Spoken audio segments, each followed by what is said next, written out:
All right, we're live on the stream. Hey Josh, how you doing? I am beat, guys. That was a long day of work. Somebody beat you up? Well, work beat me up. The emotional beat up.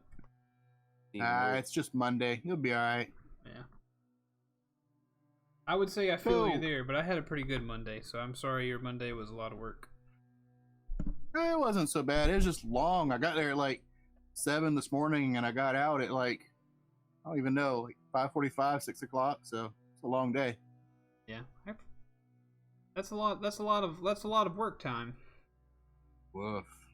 Woof indeed. On a positive note, I don't even know how this happened, but like I'm on my way to work this morning, and a gas can falls out of like a construction work truck going down the road in front of me. Mm-hmm. And it just slides to a stop in the middle of the road. So I'm like, okay. Nice. So I just get out and I pick up a $20 gas can. Not bad.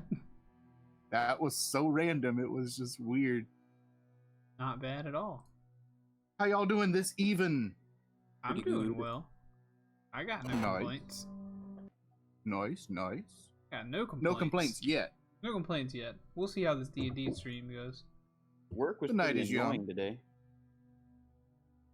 What'd you do? Same thing I always do, except the parts did not want to cooperate with me. That'll do it. Supposed to be making these 8-inch outer race bearing things. Yeah. And I put them on the arbor, and they go on good. They're good tightness, not so tight that they're like warped out of shape or anything. Put it in the machine and run it. Take them out, and they all effed up. It's like, well, why'd you do that? I put them in a stack, like 9 of them, and it grinds straight across, so they should all be the same size. But the middle one is bigger than either end, like it's bulging in the middle somehow, and it makes no sense that that could even be possible.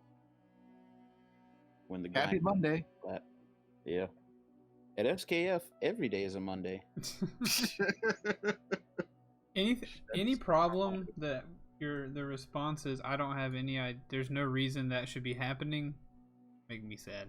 I don't like those.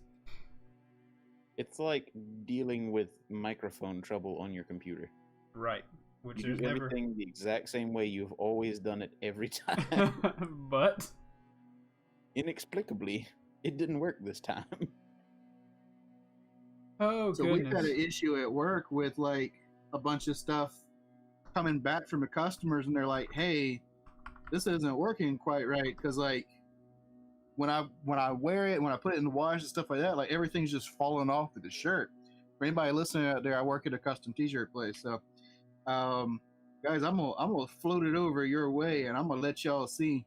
This was the squirrel cage fan inside of our dryer unit that cures all the ink. Mm-hmm. It was a little bit congested, just a little bit. I send a picture to you. That reminds me, I have no idea where the lint trap is on the dryer here. Need to find that. It's next door. Oh Lord. Right? So that's a fan. That's grody. So yeah, there was no cooling action going on to circulate some of this air product. Yeah, we got it fixed. Luckily, you are able to pull, because you know where your dryer vent is, or have seen one, you're able to pull the lint off. I know where mine is. Bryce. There's no visible pull handle for a dryer flap thingy anywhere. Really? Not even on like a small one on top? Nope. It's probably on the inside of the door. Is that a possibility? Yes. Oh, that's always a possibility.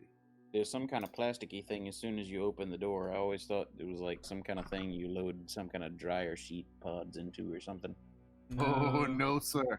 That's the source of your confusion right there. Yep. I will check it out next time I wash clothing. Oh, yeah. Where's Zenas at? I don't hear him on here. I'm here. He's here. There he is. He's eating foods. He's eating What kind of food you got? Chicken wings and some. Hey, I got that too. I know I saw those are really good. I also got some celery. Everybody eating them chicken wings. Real quick, I got anybody? some. Go ahead. No, no. This is all part of the video on the stream. So anybody who's watching, I have a new mug that I'm using this evening. You'll notice the condensation has got it cold, so I have cold things in the mug. But it's a mug that's shaped like a D20, courtesy of Bryce. D12. Hey, I got one of them. You're right, it is a D12. I'm an idiot. Take away my Dungeon Master card. Do you have You one? get one punch. Yeah, one punch in the card. It's laminated, but it's frayed on the edges for all the places I have to show it to people. Punch.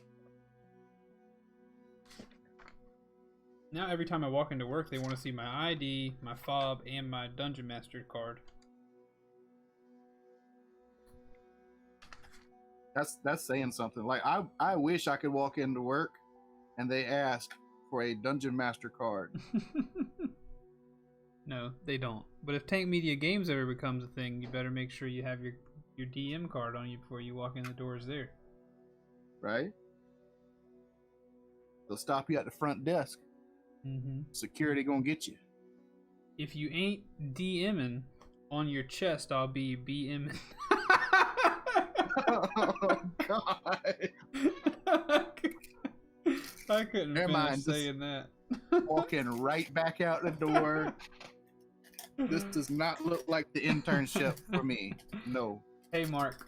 Yes, you're right. There is a single hole right there in the top of my mug. Oh, hi, Mark. Oh, hi, Mark. I did not. Hello. I did not hit her. Hey, so guys, exciting news. Huh? I'm probably gonna be moving in like a month. Whoop. Where you moving at? That is Literally across the road. Oh, Yeah. Into a Bryce, you know all about that. Congratulations. bro. I know that moving across the road feel. It's still fresh. Welcome to the stream, Mark, by the way. Mark has been waiting on this stream for 2 weeks now. He's been lost. He's been I'm lost trying. without us. It's my fault. I Not had only work. your fault, also a little bit Josh's fault. It's a little bit my fault. Wait, how is it also my fault? Didn't you have to work late one time? 2 weeks Oh, ago? I did have to work like crazy late one day, yeah. How dare you try to provide for yourself and your family? Right? How Well, dare you? Tube. You know, these things happen like that. Speaking of which, you know, next Monday we got a holiday coming up. Is everybody off of work? No. I am off of work. But Lizzie is also off of work, and she's very rarely not working, so we might do something. Ooh. Okay, I didn't know if it was one of them possibilities where we get started a little bit early, but it's all good. Well, It's all that may good. still be a possibility. Get started early. I thought you might be saying some kind of extra D&D foolishness. Well, I mean, let's not rule out the possibilities here. Sure. But you know, if it's possible to get started like a little squeeze early, I'm not gonna say no. Oh no, I love to squeeze early. One of my, Okay. favorite, Whatever floats your boat. one of my favorite things for us to do together. Anybody want to give me an ETA on when we'll be ready to roll? I'm ready. All right. I was ready 2 days ago. Okay. All right. So let's go ahead and get this thing started. We'll do a little recap. I think it'll be necessary for anybody. We're gonna need some recap because yeah, it's been too long. Yes, we're gonna cap and recap. People almost got Yes. people died, and people got revived, and then those same people died again. Yes. We will get to That's all like that a in just typical a Monday moment. for us. I also know that feeling. Yeah. Hey, Scovy, welcome to the stream. Thanks for being here. Real quick, my disclaimer before we actually start recording. So, Dungeon Boys is not only a stream we do on Monday nights, it is also, and has been for more than I've been streaming this, or been streaming at all, I believe. It is a podcast that we have where me and my brothers and honorary brother play D&D. So, being that we're about to record about 2.5 hours of podcast, a little more, I don't typically interact a ton with chat if we have a ton of chat. If there's something that you say that bears responding to, I will respond. But just know that I will read everything you say, so you don't have to refrain from chatting. I just don't want anybody to think I'm ignoring them. It's really more of just trying to keep the podcast relatively clean for those people who listen, and make it still feel like a podcast and not just a live stream. So no one be offended if it takes me a while to mention what you might say in chat, if you do say anything. So those are just my little disclaimers in the beginning. But with that, I'm going to start the recording, and we are going to, you people in the stream will have gotten, 15 extra minutes of content that podcast listeners, if they exist, will not get. So, here we go. Hello everyone, welcome to another episode of Dungeon Boys. My name is Keith, I'm your DM. Josh, playing as Reginald, the orc fighter. My name is Bryce, playing as Jericho Moldrinker, the ranger, shifter, rogue guy. I am. Oh, and ranger. Playing as Errol Durman, the Tabaxi rogue cleric. Tabaxi rogue cleric. And we are the Dungeon Boys. Well, they're the Dungeon Boys, I guess. Technically, we're all the Dungeon Boys, because while I simultaneously am the dungeon, many times I exist in the dungeon as well. Collectively, we make one Dungeon Boy. Yes. We are the hands and feet. Hideous, but this is how it works. This is our reality. The hands and feet of the single Dungeon Boy. A lot, I'm going to say it. A lot went on last time we played. A lot went on. There was a ceremony, and there was a boss fight, and there's all kind of good stuff. Does anybody want to recapitulate what went on? Here's what had happened. This old What lady had happened was mad at us because Baba we burned down lasagna. her house, and so she killed our friends. And that's what Well, happened. we killed her house, so All right. We got limited time. Let's tell them what happened. I do actually remember a lot of what happened. All right, so Okay. at the end of the previous episode, before last episode, so the previous episode, we burned down Baba Lasaga's house. Yep. And we destroyed. I don't know if we destroyed one. I don't remember if it was clear, but she had an illusory baby who we are assuming is Strahd. I'm fairly certain we can all agree that it's Strahd, but I don't know if her characters know that. But so she flew into the house in a rage and panic and whatever, and she was looking. She's crying out Strahd. So we pick up last episode with us running from her to this lady. I forget her name, who's a friend of the Raven people. Muriel. That's Also right. a were-raven herself. Yeah, and I made a reference to that. What's the Courage. Cowardly dog. So we told her, we gave Irvine, Elvir. that guy. Yep. We gave him the rock, and he flew with it away, so it was safe. And then we made it back to the chariot cart thing. We got back to the villa, or the little wine vineyard. We told the dude, the old guy, we're like, hey man, we're back. We got the gem. We didn't kill her. He was upset that we didn't kill Baba Lasaga. But he was like, hey, rest up. You know, it's fine. We'll deal with that later. And then there was this dope ceremony where Derman and Jericho became were-ravens. Dark, stormy night. We were shirtless. The old dude put his bloody hands on our backs. We felt wings burning. It was magical. And then not much happened really in between that point and Baba Lasaga coming in to mess with things. But she messed with things a good bit because she killed two of the old dude's sons. One of them she killed twice. One of them she only killed once. Yes. welcome to D&D. Yeah, welcome to D&D. Yes, she rolled up on the winery where you guys have been staying in like a torrential downpour, just so cinematically, very cool. Boss fight in the vineyard. Davian Martikov, the patriarch of the Order of the Feather, which are an order of were-ravens that are diametrically opposed to Strahd and his leadership and rule over this this plane you're in, over this realm. And he enlisted his two sons to fight. his two sons that were there, and yes, Baba Lysaga ended up killing both of them at least once. But luckily, Derman knows how to revivify, and luckily there was a scroll. Yeah, because one of them will still be dead. Well, one of them is still currently dead.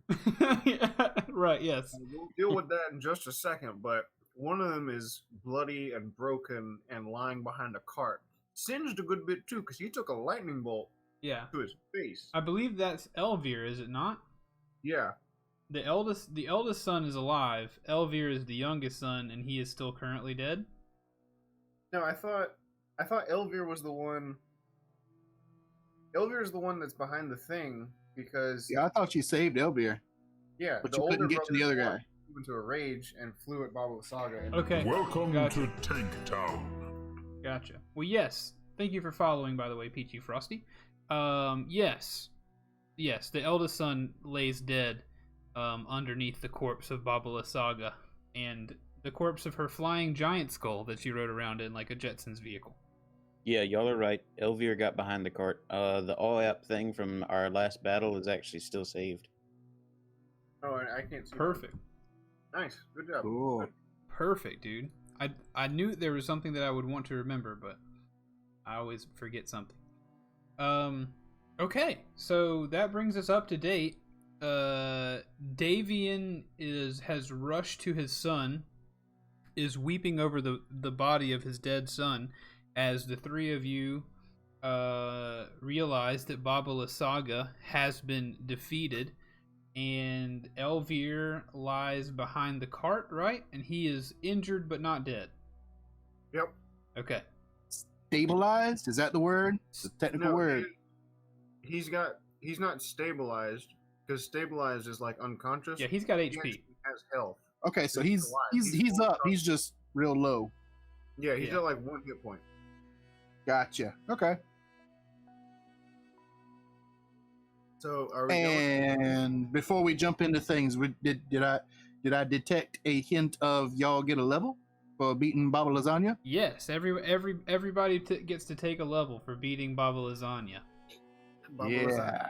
Speaking of lasagna, someone named PG Frosty says, "Bryce, bring me some chicken wings." I don't know if you know PG Frosty, Bryce. I know Frosty.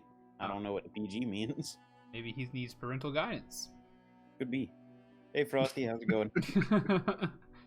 Gotta get that chicken wing delivery system up and running. So is there anything that needs to occur for you guys to take a level, or are we ready to go?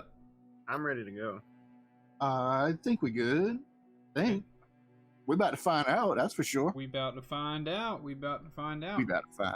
All right, so Elvir is essentially coughing up blood behind a cart, and Baba Lysaga, for stream viewers, is the female lass here pictured on the stream.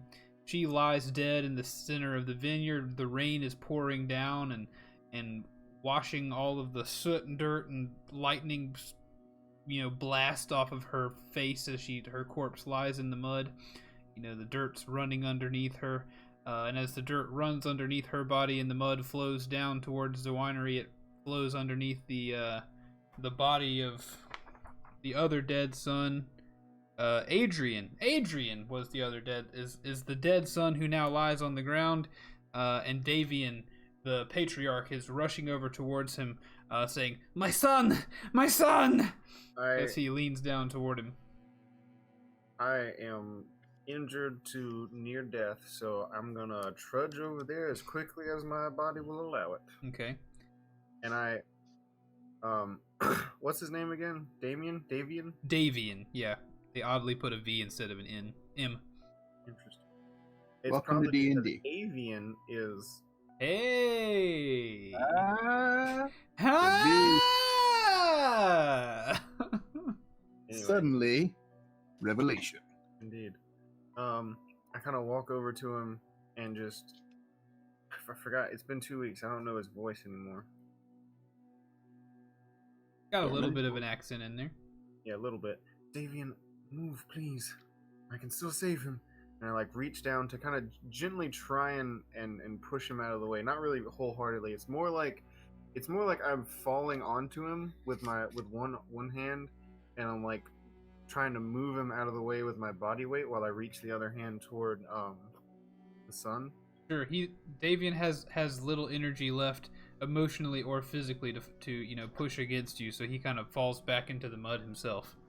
And I cast Revivify on the boy. Wonderful. My final and last. Well, he is a grown behind man, but I understand what you mean. Your spell, it brings back people. Revivify brings people back to life that have died within 1 minute. Yep.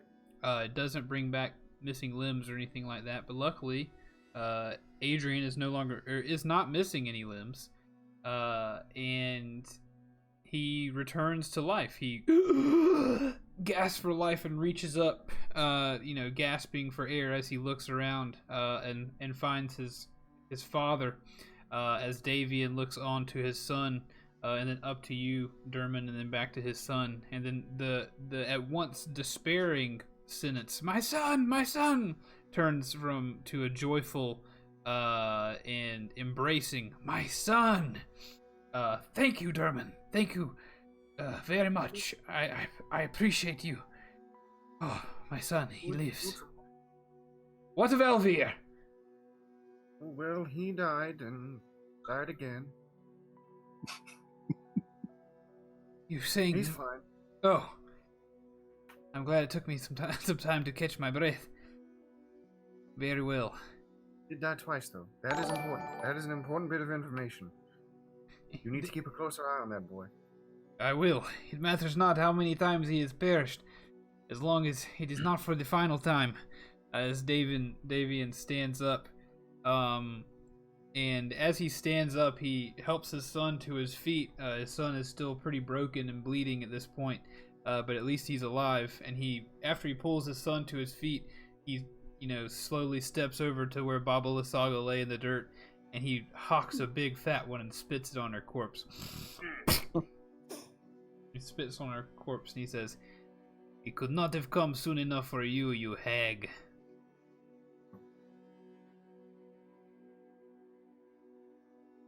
So while all this is going on, I want to rummage about in my satchel or bag or whatever it is, and I've got one final just regular old potion of healing. So Okay. I want to toss that over towards Dermot. All right. You want to watch that health, eh? Oh yes, I appreciate it. And as I catch it, I toss it back to him and I say, "But I don't think that will be necessary for me. You should hold on to it for yourself." And if it's free action time, I'm gonna do some acting. Yeah, go. Yeah, you're good. You're free to act. I'd like to ask some questions before actions start actioning. Do it. Okay. What happened to Baba Lasagna's skull? Did it completely evaporate, or did it crumble into pieces somewhere? Or... It hit the ground and definitely has some visible cracks in it, but it didn't disintegrate or anything. Okay. Then Dermot may act. That's all I was wondering. As I say that to what's his face? That's Reggie, my face. It is. I go over to the son I just revived, and I cast Cure Wounds on him. Okay. So he's gonna. Oh heck! He's gonna get back the full. Hang on. I mean, He's gonna get 13 hit points. All right. And then being level 6 cleric, I myself am going to receive the good old 3 hit points from healing him. Okay. That's All pretty right. cool. So he takes a deeper breath, and some of his wounds and scrapes and gashes begin to close on his body. And he says, "Thank you, Dermot. I appreciate this, of course, more than you know. And then, Dying is messy business." yes, I can imagine it is. I hope to stave off my dying for a good long while. Now I have another boy to tend to, and I walk over behind the carriage, still holding my guts. Yeah, as you walk over to behind the carriage, Like Elvira is just writhing in the mud. Just he's so hurt. He's like underneath the carriage trying to crawl back to where all this healing stuff is going on.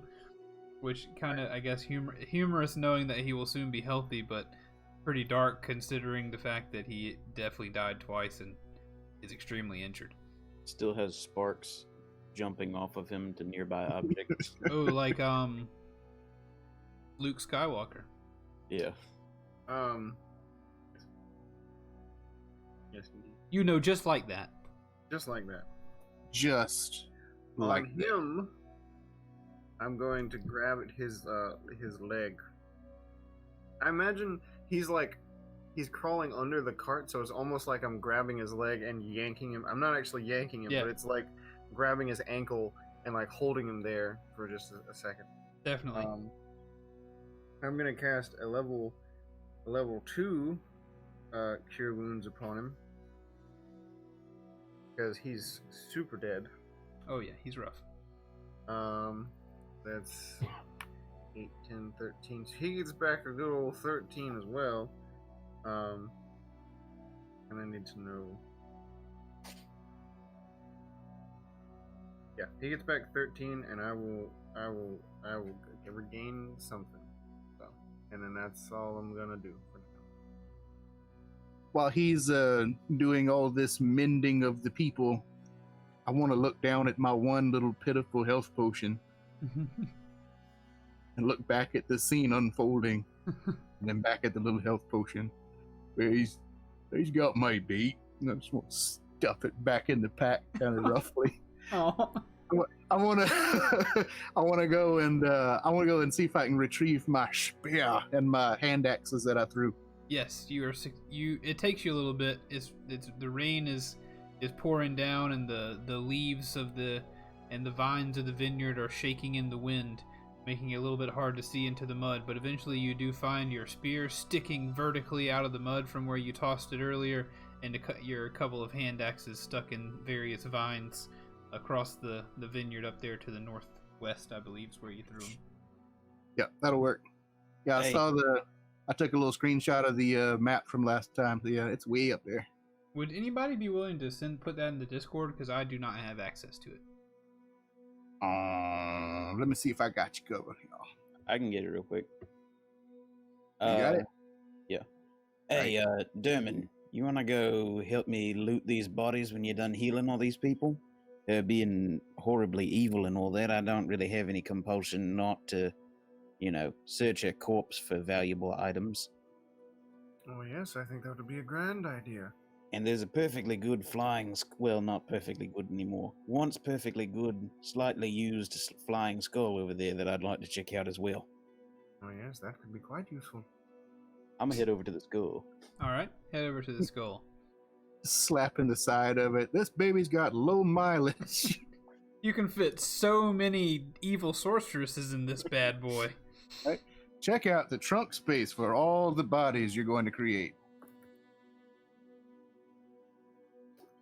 I go to Baba Lasaga's body. Okay. Body. Spelled with B-H-A-D-Y. Body. D-I, thank you very much. Same thing. Davian, Adrian, and Elvir at this point are watching you guys head towards Baba Lasaga's dead body. There you go, Keith. Thank you. Perfect.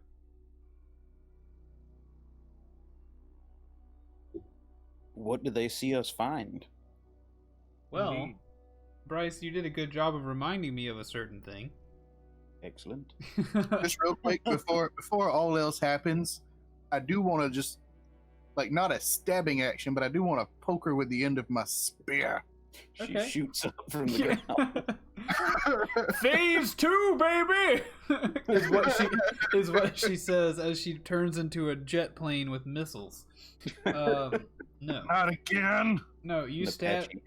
stab her, and it's when you stick the spear in her, you would expect like blood to come out, but instead it's almost like stabbing a mummy. Like when you stab her body, it's like you're stabbing into a corpse that has been decaying for 10s, 20s, 30s, 40s, 50s of years. as best as you can tell, it doesn't seem like this sorceress was just an old lady. Hey boys, I'm no expert, but I don't think this is quite natural. Oh, I doubt it is.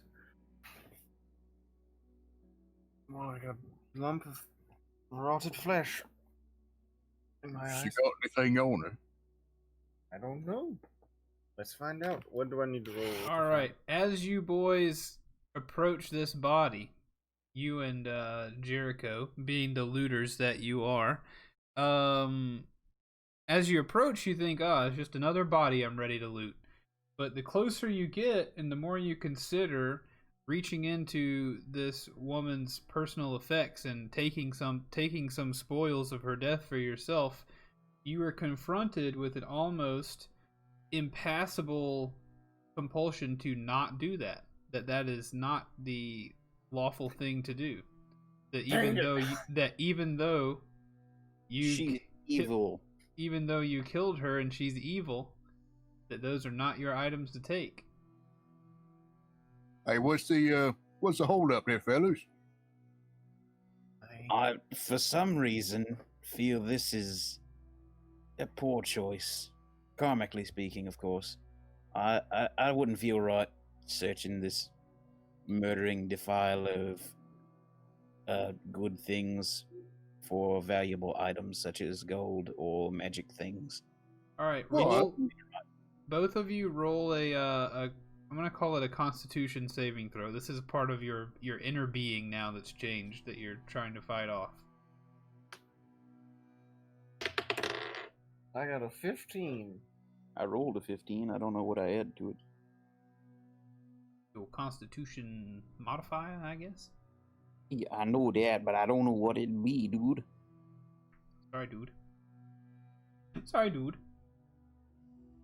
Constitution is It's a lightly +2. obscured by chicken wing. That's a 17, my brother. Neither of them is going to be able to do it. Though you try, though looting corpses was part of your old life, because of course, what else do you do to a dead body? They don't need it anymore. But it no longer feels like the right thing to do now that you have made this transformation and accepted the curse of the were-raven. Well, come on, fellas, get on with it. I don't believe it would be a good idea for us to do that. It's just not right. Not right. I mean, look at all the havoc and mayhem she's done rained down upon us, killed some of our good friends and acquaintances a few times. But if you're not gonna do it, I mean, I understand where you're coming from. no, just step out. Well, let me show you how it's done. Here, I just want to nudge them aside very gently, and I want to see if I can find something on her corpse. Okay. Trying to Investigation or perception? you don't have to roll anything to kind of search her body, or you just want to search her for items. Yeah. Okay. It doesn't look like she's got anything of value on her. Her spell casting, she didn't have any special staff or anything like that. It seems like the most special thing she brought was that skull. Looks like she left home in a hurry to come deal with you guys. Not to mention the fact that everything in her house you stole before you came here. Fellas, I think you might have had the right idea. Right or wrong, there just ain't nothing to take. What's she got over there in the little floater buggy over there? I'm gonna head over that way. Can you what? If he's gonna go look, it doesn't matter. I mean, there's no reason you can't both walk over there. I'm gonna walk over there, but I'm not gonna stick my head in an eye socket or nothing. All right. Well, you arrive at the skull, which is very close to you. Oh, I'm getting up in there. All right. I'm shoving a hand up his nose, the whole 9 yards. I'm looking. Okay, you hop in, or hop in and around, fiddling with it. There doesn't seem to be any levers, no propellers, no like V12 engine, nothing like that. No, electric Tesla motor or anything keeping this thing going. It just seems at this point like a hollowed out giant skull. Huh. And I actually say that. Huh. I step inside. All right, Derman, you step inside, and as a cleric, being relatively magical, you can feel the waning presence of magic. But other than that, there doesn't seem to be anything special about this skull anymore, except that it indeed is a giant skull. My bad. Nope. Someone just called me. What? My phone started ringing. Oh, I didn't even hear it. Oh, cool. I heard it. Derman, this don't seem like a whole lot of nothing. How you suppose it was floating about like that? Oh, I don't know. I think perhaps the magic was inside Babula Saga. Now that she is dead, it is gone. Yeah, I think magic is all she had inside of it. Ain't got nothing. Oh well. We did clean her out pretty good on the house, so not feeling too bad. We ridded the world of an ancient evil. That's something. Yeah. We rid the world of an ancient evil, and Derman and I have been transformed into were creatures, and it's still raining in the middle of the night. Yep. That is true. Davian, if you don't mind, I'd like to go catch a few more winks of sleep. Absolutely, you're welcome under our roof. Anytime, of course. I Come. just flop on my face right there. Come. I want to grab you by an arm and just start dragging you towards the house. So as you speak to him, he says, "My sons and I have but one thing left to do." And as he says that, Adrian and Elvir are returning to him with two glass bottles full of clear liquid. And he asks you if you would politely stand back from the corpse of the evil one there. Well, she ain't got nothing on her. We done checked. I'm not worried about what she has on her. As he laughs one good time. And the two sons go over there, empty out their bottles on the body of Babula Saga. And Davian says, to protect anyone from this wretched hag possibly resurrecting and doing more evil. And he reaches into his robe, takes out a small match, lights it, and then lights the corpse of Babula Saga ablaze in an effort to completely rid Barovia of her blight. Nice. Davian, you sound like you're awfully sure about this. I mean, people just popping right back up after you knock them down like that, rising from the grave and whatnot. Does that seem to happen quite a lot around here? It is not something that I see a lot of, but I have always found that if you don't want something to come back, no matter from where, if you burn it, it makes it a lot harder. Now, remember... Truly a wise man. Muriel was telling us about, she doesn't think that the souls of this place actually leave Barovia at all. It's possible they could just bounce around until they pop back into the same body. You know? You're a wise ranger, Jericho. I believe that is part of our problem here in Barovia. It is only a theory. It is only the whisperings of peasants and the whisperings of those who have the time to sit around and consider all of the horrible things that occur here, which is to say all of us. But some do believe that the soul of a Barovian, though they are limited in number, never gets the opportunity to leave this world, but only bounces off the field of evil created by Strahd as it ascends into the sky upon death and returns to whatever newborn, wretched animal or human that is born at that time. But it's just a theory. Nothing to fear for yourself, more than likely. Hopefully. I don't really plan on staying dead here personally. No But- one plans on it, Jericho. It's always So- a plan for the future, I suppose. Can we burn it twice just to be sure? If you ever find a way to burn something twice, you let me know, Reginald. Until then, once will have to do. I'll be looking out for that. Reginald just gets this kind of a thoughtful look as he kind of heads back inside. Can you burn something twice?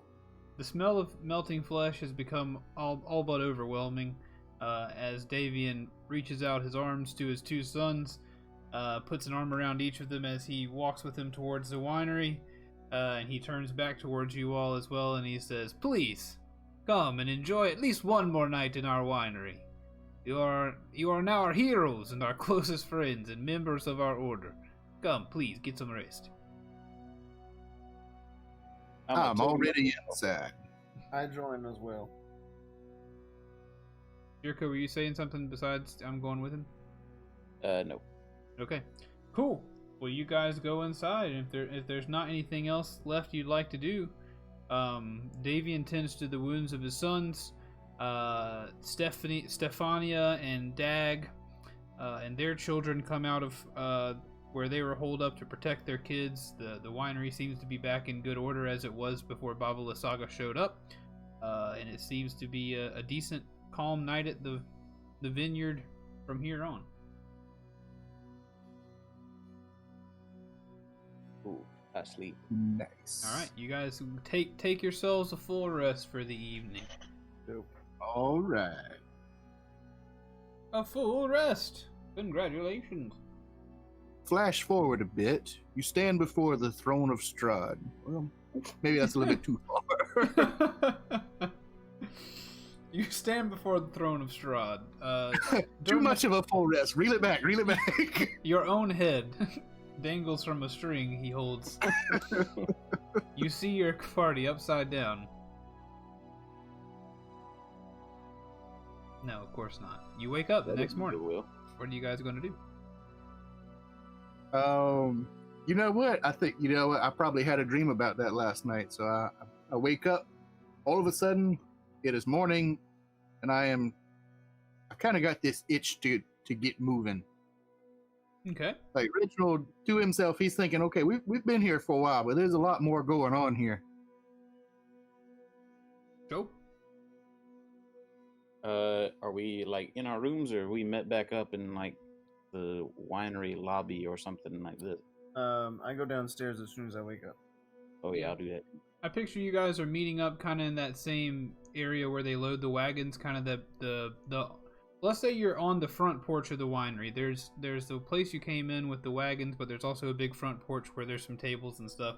You guys are enjoying a little bit of breakfast prepared by the Martikovs here, enjoying a little bit of breakfast in the whatever misty sunrise that can be mustered in Barovia on the front porch of the winery together. All right, boys. I think we've hung out around here quite enough for one adventure into a mist-filled hellhole. Would you all like to head back to Velaki and see if there's anything going on in civilization? Oh yeah, probably best to check back on what we left behind. Yes, I agree. As sad as it is to leave, I think we have spent far too much time here already. So I am glad we did some good. Davian, Oh, great. it's always been a pleasure. Mostly, except when you were carving up my back with a knife. Other than that, good day. You are quite welcome. The three of you are welcome in our home anytime. And of course, I will not forget that if you can somehow determine a way for us to defeat the Devil Strahd, I will fight alongside you. Excellent. It would be much appreciated. And furthermore, there are many of us, Order of the Feather that is. there are many were ravens across Barovia. Should you ever find yourselves in trouble, know that a raven may not be far behind for a little help. Is there any you'd like to point out to us? Ones to be on the lookout for? None particularly. We tend to look like regular old ravens. I only mean that if you get yourself into a bind, we'll be paying attention, and if we can help, we will. Excellent. Thank you. And do you have any suggestions on where we should go from here, given our current objective of overthrowing an evil king?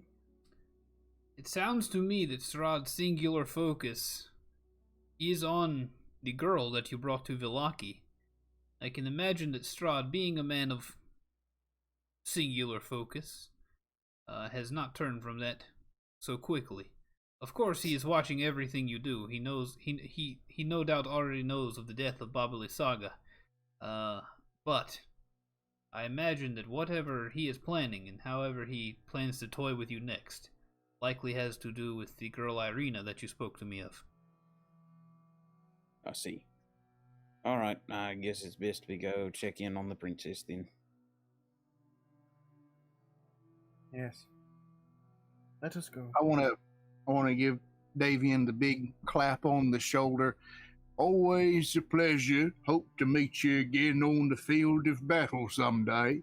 He reaches up to put a hand on the rippling ropes that live within, probably underneath the skin of your back. And he says, "We will meet again, Reginald. It will be a pleasure to fight alongside you, I'm sure."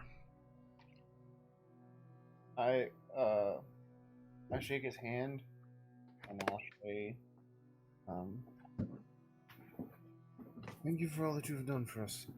And thank you for trusting us enough to invite us into your family. At least, honorary members of Order of the Bird. He shakes your hand back and he says, "No, I thank you.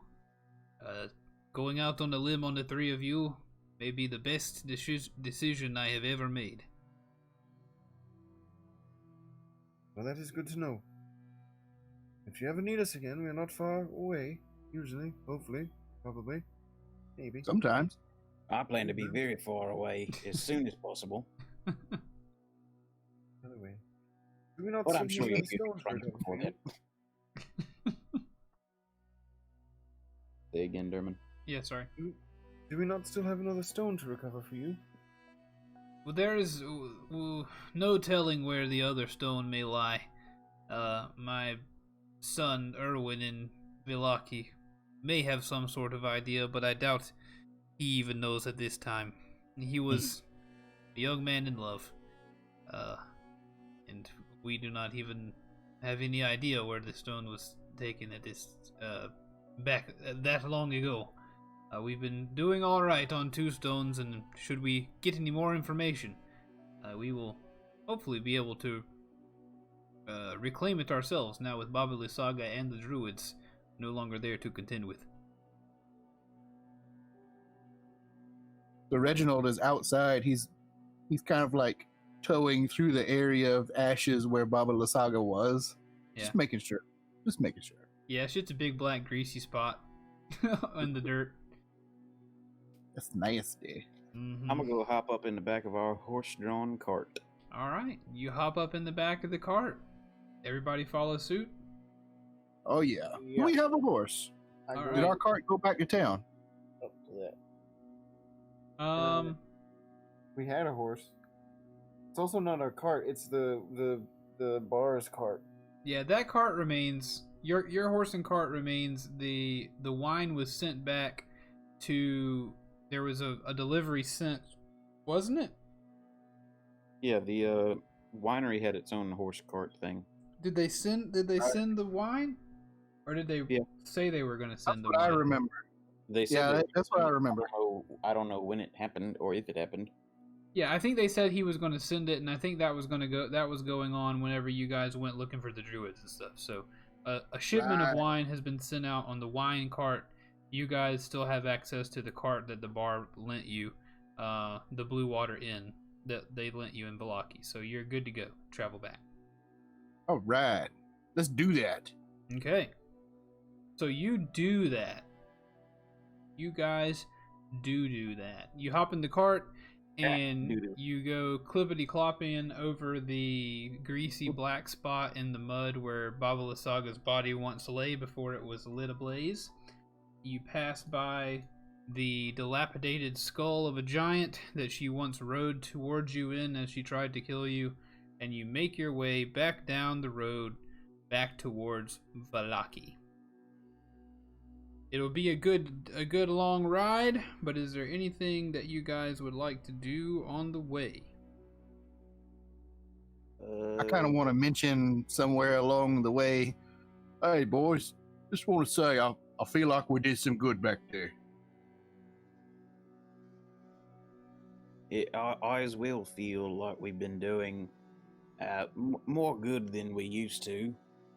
In fact, I feel like I kind of want to keep helping people as much as I can. I don't know why. It's never really been my style, but I think this place might be changing me to some extent. And that's a good thing, I say, Molly. You could use a little change now Shut up, and Dermot. then. Fine then. See if I teach you anything ever again. Oh, don't be like that. Show me that thing you're talking about with the carvings on the wall telling you where to find stuff that you probably shouldn't steal. Oh, I don't know. It must have slipped my mind. That's the spirit, boys. I want to continue driving the cart while they argue in the back. Okay. I do, after a little while, I do show him what I was talking about. Okay. Because for mechanical purposes, Bryce, you are taking a level in roguiness? Yeah. Have you already done that? Yeah. When you Okay. told us to take 2 levels that time, Yeah. I told you I was planning to take 1, but we hadn't really had time to RP enough for me Right. to actually earn that level. Dope. But you said it was fine. Yeah, that sounds good to me. So now I am currently 5 ranger, 2 rogue. Le 5 Ranger to Rogue. I like it. Cool. Just want to make sure everybody in the podcast listening zone or anybody who's listening via stream or YouTube would notice. Okay, so let me check my map, see what's going to go on with you. I believe I said at one point that the cart kind of acted as a fast travel mode for you guys, that the likelihood of a random encounter on the road while riding your cart would be pretty low. I'm going to stick to that. And your ride back to Vallaki, though long, dark, gloomy, I think all the little jolly, happy exchanges we've had over the last 30 minutes or so made everybody assume the sun was shining a little brighter this morning on this next morning. It's not. It's dark here. It's always foggy. It's always gross and sad and wet. So don't forget that. And you guys make it back to the gates of Vallaki with your cart. Can we go over how much money do we have at this point? Oh, good lord! All of it. I gave you guys a lot of stuff, but now I don't remember off the top of my head what all it was. I wrote down the 90 EP, whatever that was, the local currency, Ethereum. Right. I've got 90 Electrum. Yeah, Electrum. Yeah, Electrum, that's it. not And Ethereum. 91 gold. I have 1,392 gold and 90 Electrum. Yeah, because you stole all that gut stuff. Yep.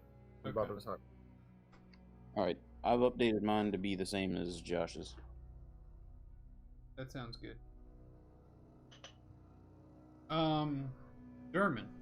That reminds me. You're starting to feel a tug at your heart a little bit. German doesn't feel bad for past things. Those things are bad. Those things are not existent to German's mind at the moment. I'm not asking you to make any sort of action on it now, but you're definitely feeling a tug at your heart that says, the only way I have this is because these two people helped me to get it. And so I think the right thing to do would be to give them some money. You don't have to act on it now, but that you're feeling that. You've been feeling that since the Were-Raven transformation, and the feeling is growing. I was actually planning to divvy it up after a little while, once everything calmed down. So this Money is a good good. time. Shame Good bad. time to do it. How much was it in there though? I don't remember. I don't remember how much I had 1,000. beforehand and how much was in the thing. How much was in How what? generous you feeling? In Baba Lasaga's trunk. Yeah. Why would that make? Well, because I wouldn't split with them the money. Oh that yeah. Let me go back and find out what was in the trunk. Good old Baba Lasagna. Baba lasagna, baby. Keeps on I giving almost had some and lasagna giving. tonight. Yeah, she had a lot of money. Yeah, Man, I I'm want some pretty sure it was lasagna so 1,000. bad. Walmart sells these frozen single-serving lasagnas. They are fantastic.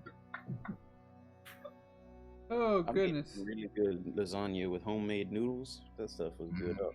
Good up, baby.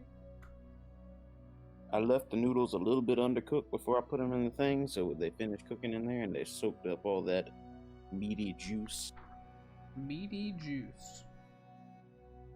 All right, there was 1,300 gold pieces in Baba Lasaga's chest, Wow, that's almost enough. and there were 5 gemstones in there. Did I tell you how much they were worth? No, yeah, you did, but I don't No. remember. Yeah. Wait, so hang on. I didn't intend to. There are 5 gemstones in there. Yeah, wait, do I still have... Yeah, I still have the bag of 5 gemstones. You did tell me how much the other things were. I already returned those. That's Yeah. fun.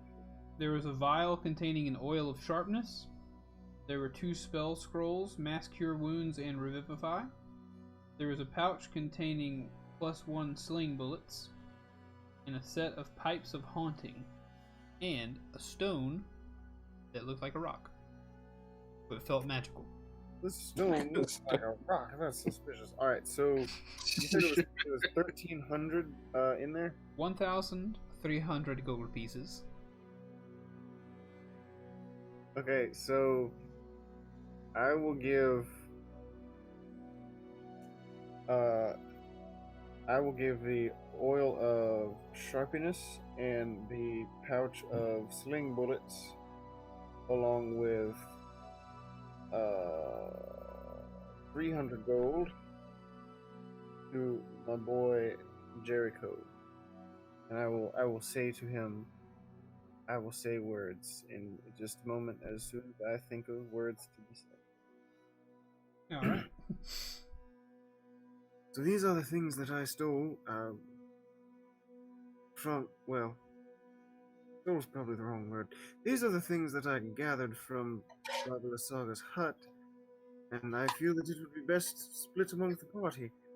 I do not need all of these things, nor can I use them all, for that matter. So it is only practical and good that I give them away. So, I'm going to give you 300 gold, Jericho, along with this. Do I know what the stuff is, right? You've told me? Like, Dermot knows? What stuff are you talking about? I think Like the bullets and the oil of sharpness, like he knows what that, and he knows what the pipes of haunting are because the Muriel told him. yeah. I will say the oil was labeled, and the bullets were labeled. They were Okay. labeled +1 bullets and oil of sharpness. +1 Billy Boys. So I give them to Jericho, and I say, I feel that these would be more useful for you than for me. So you may have them. Well, thank you, Damon. I appreciate that. Hey, it's a good thing Bobby Lasaga doesn't need these anymore, I suppose. That is true. I'm gonna do some stuff. Hold on. I'm gonna move some stuff off. Potion of Sharpness is it okay if I just look it up and write down what it is? Yeah, oil of sharpness. The same thing. Yep. All right, real quick, you guys continue divvying stuff up. How many sling bullets? 10. Yep. I'm gonna go to the restroom real fast. You guys divvy that stuff up. I'll be right back. nice. And Reginald, I believe you were fond of the pipes of haunting, right? You're not gonna keep them yourself? Oh, well, you know, I could, but you seem to enjoy them so much. I think I might give them to you. They did have a beautiful melody, they did. Are you quite sure? If you want them, you can have them. Oh, and I thought you'd forgot my birthday. What? Nothing. Well, I'm gonna take them yes, facts. you can have the pipes of haunting, and you can have 300 gold. Wait, where'd you get so much gold from? Oh, it's from Babala Saga. She was kind enough to loan it to me before she died. Was it? Oh, is this? It doesn't make a lot of sense, but thank you anyway. Oh, no problem. I want to go like I'm going to try playing the pipes. We're going to wait for the bathroom break. Yes, indeed. I am returned. Better not. Do we have a ton of dead air? I got the pipe. The pipe! Wonderful. So, yeah, Did you we keep just the rock stoleness? ooh.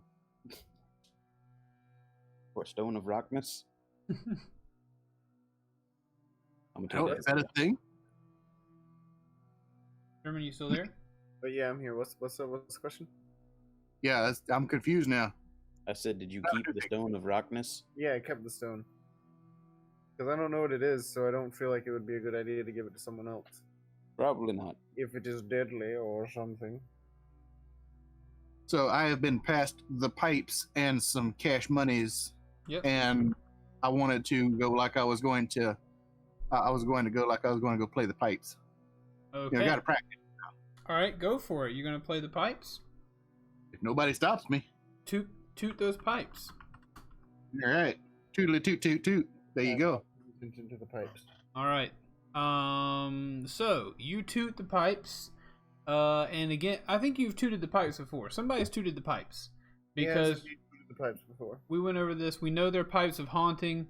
And each creature within 30 feet of you that hears you play must succeed on a DC Wisdom saving throw, or become frightened of you for 1 minute. If you wish, all creatures in the area that aren't hostile towards you automatically succeed on the saving throw. So when you put your lips to the pipes, you feel like, ooh, this is a tool I can use to scare things that are hostile to me and choose to not scare things that are not hostile. Which do you choose? I'm going for the scare things which are hostile, but do not frighten those things which are not hostile. Okay, so everybody who hears Reginald play the pipes, you hear.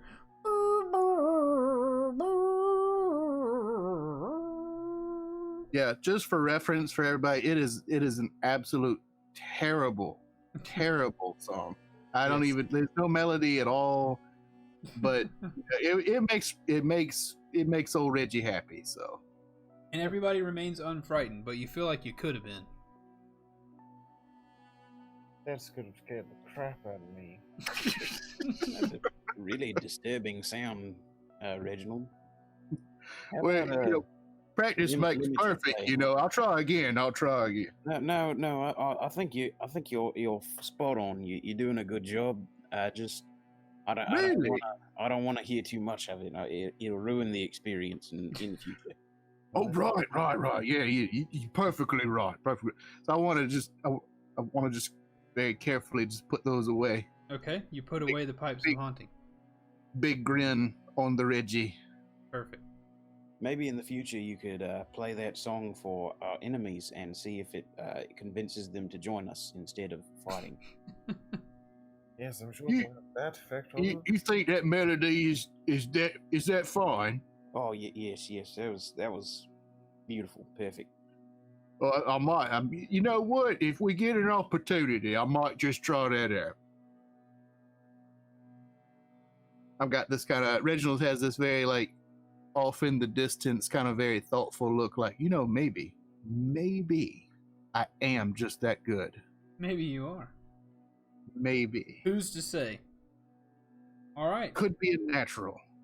So, are we finished up, you think, on the cart? I think so. Okay, so you guys go rolling back in to Valaki. The gates open up. They remember you leaving a couple days ago.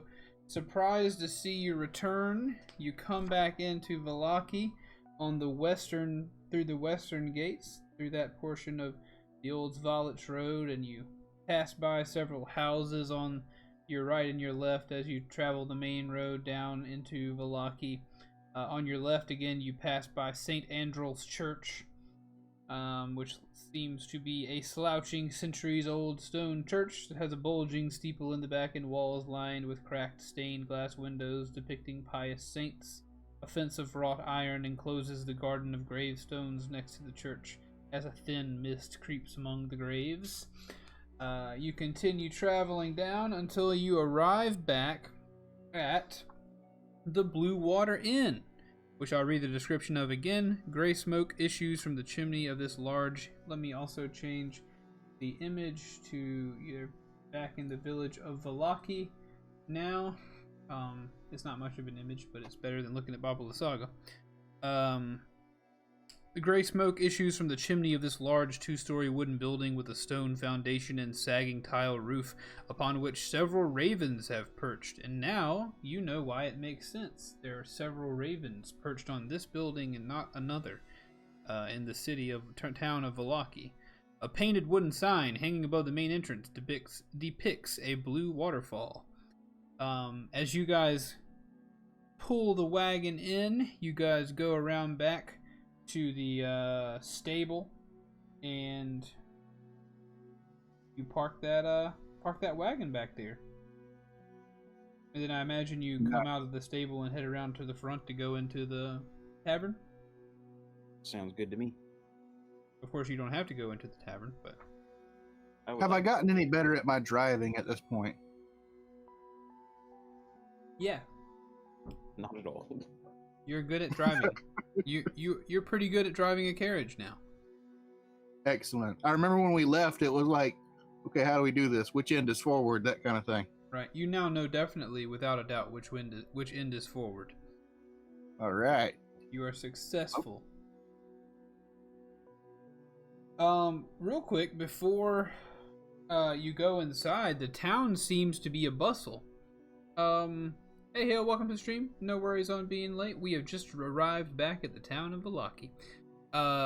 So whenever you get to the front of the tavern, you noticed it kind of on the way in, but it's really coming to a head now that you're close to the center of town.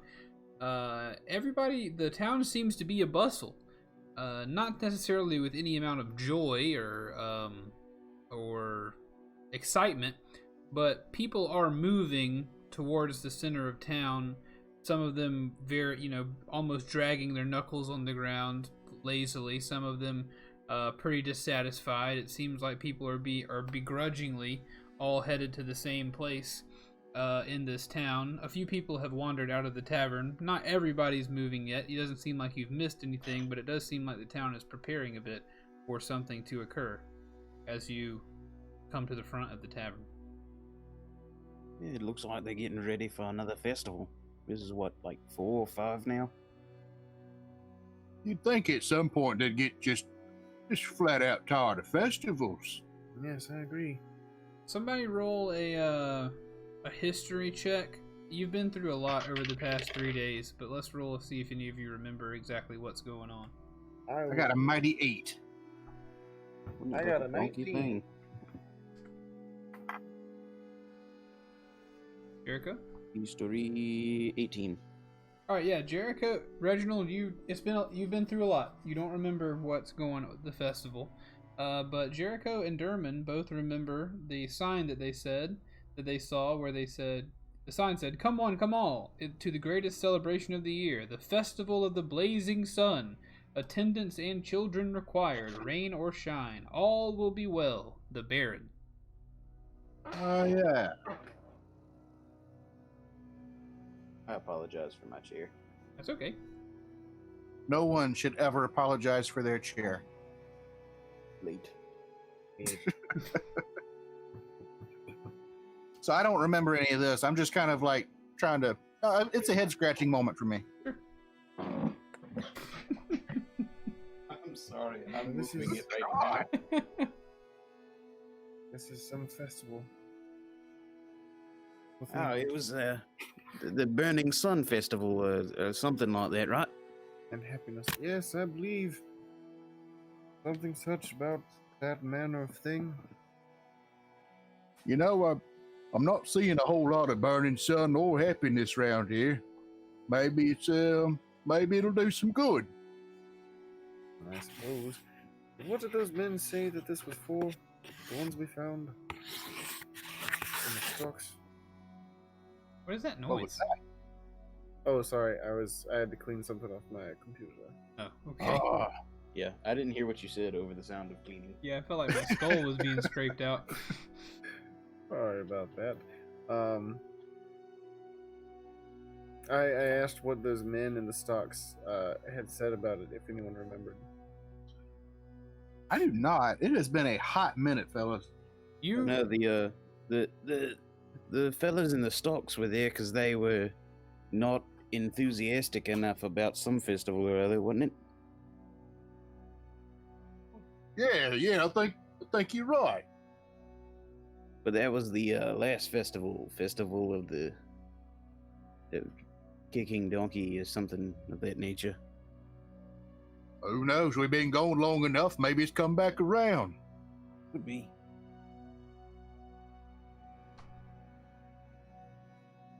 Heath, are we hitting on close? I really don't remember. Yeah, Yeah. you guys are recalling properly that or you do recall as you had this conversation that it seemed like there was some sort of mandated happiness in this town, that like if you weren't happy enough you'd be thrown in those stocks, that it seemed like the Baron of the town is having weekly festivals to try to increase the happiness quotient in this town, and if you don't comply you get thrown in the stocks. Gotcha. That'll do it. Hey, can you guys hear me? Yeah. Yeah. Okay. No.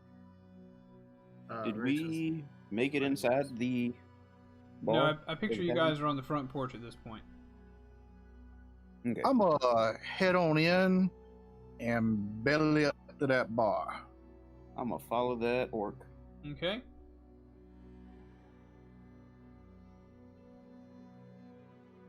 You guys go any- inside, Dermot, or will you be entering as well?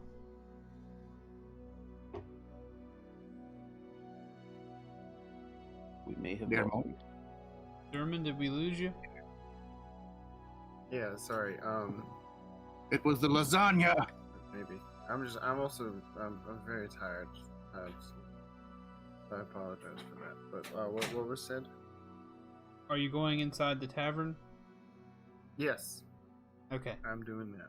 All right. You guys all go inside the tavern to see it is not so bustly. It's never been completely bustly. You guys are in there in the early evening time, but you do see a familiar face, and that is the face of Erwin Martikov, if you will remember properly. Erwin Martikov is the son of Davian Martikov, the one that he seemed to be quite upset with. He's the middle, right? He is the middle son. Yes, he is the middle son. And he is tending the bar, but he seems a bit to be packing up shop and kind of closing down, possibly because of what looks to be the festival. But he sees you come in, and he says, "Oh, my friends, I can only believe that it is you who is responsible for the shipment of wine coming only a few days late. I feel as though thanks are in order for my new best friends." Yeah. We've met your father and all your brothers and all them, and whoever Muriel is to you. She is a friend of the family. You met my father, though. Is he still angry with me? A bit. I think he's got a lot on his mind right now. I think he just wants the family to be safe at this point. A lot going on out there. Well, please tell me what went on. What was going on? Why was the shipment late? Are you a bird? Am I We killed the house. We am I a did kill a bird? house, yeah. You killed the house. I'm just nodding. Yep. Matter of fact. Yep. Yeah, we did. Yeah, there's a lot of story to tell. Why would you ask me if I'm a bird? Oh, no reason. Just out of curiosity, mostly. He like leans in and he says, "You spent some time with my family. Are you a bird?" I am a bird.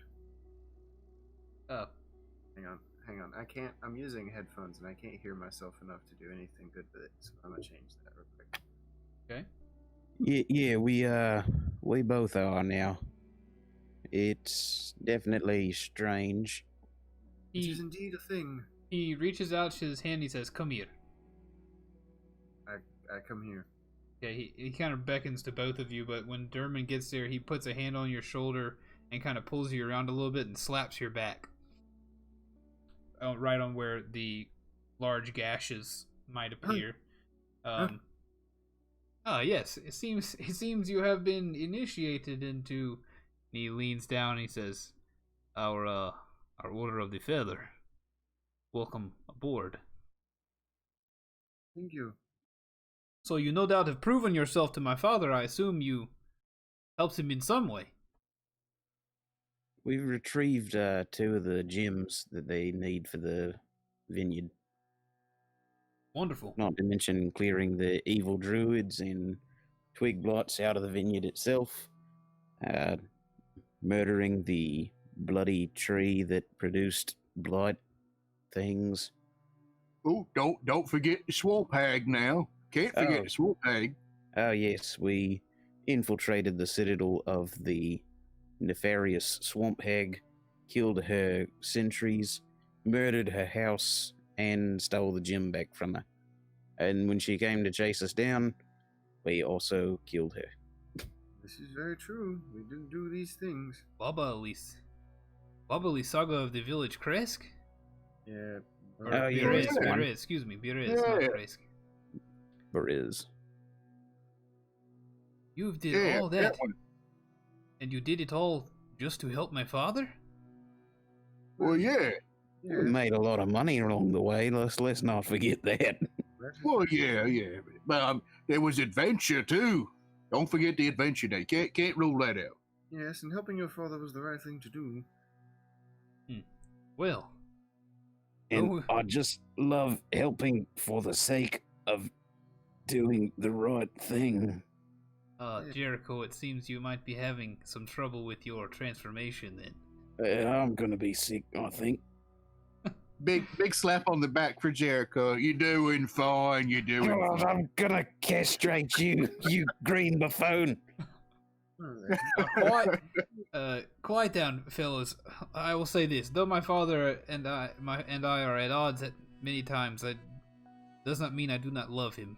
And if you have helped him in such a way, not only have you helped him, you have also brought the shipment of wine to the Blue Water Inn, and I am forever in your debt for that as well. If my father believes you are to be trusted, then you are to be trusted above all others in this wretched place. Yeah, he seems like a good guy. As he says that, a familiar face walks into the bar room from the back. And Just the face. Yeah, it's just a face and legs, and hands on the ears. No, it's Irina Kolyana. She walks through and she says, "Fellows, it seems like months, but I'm sure it's only been a few days since you dropped me off here. Hello." Oh, hey, Hello? princess. How you feeling?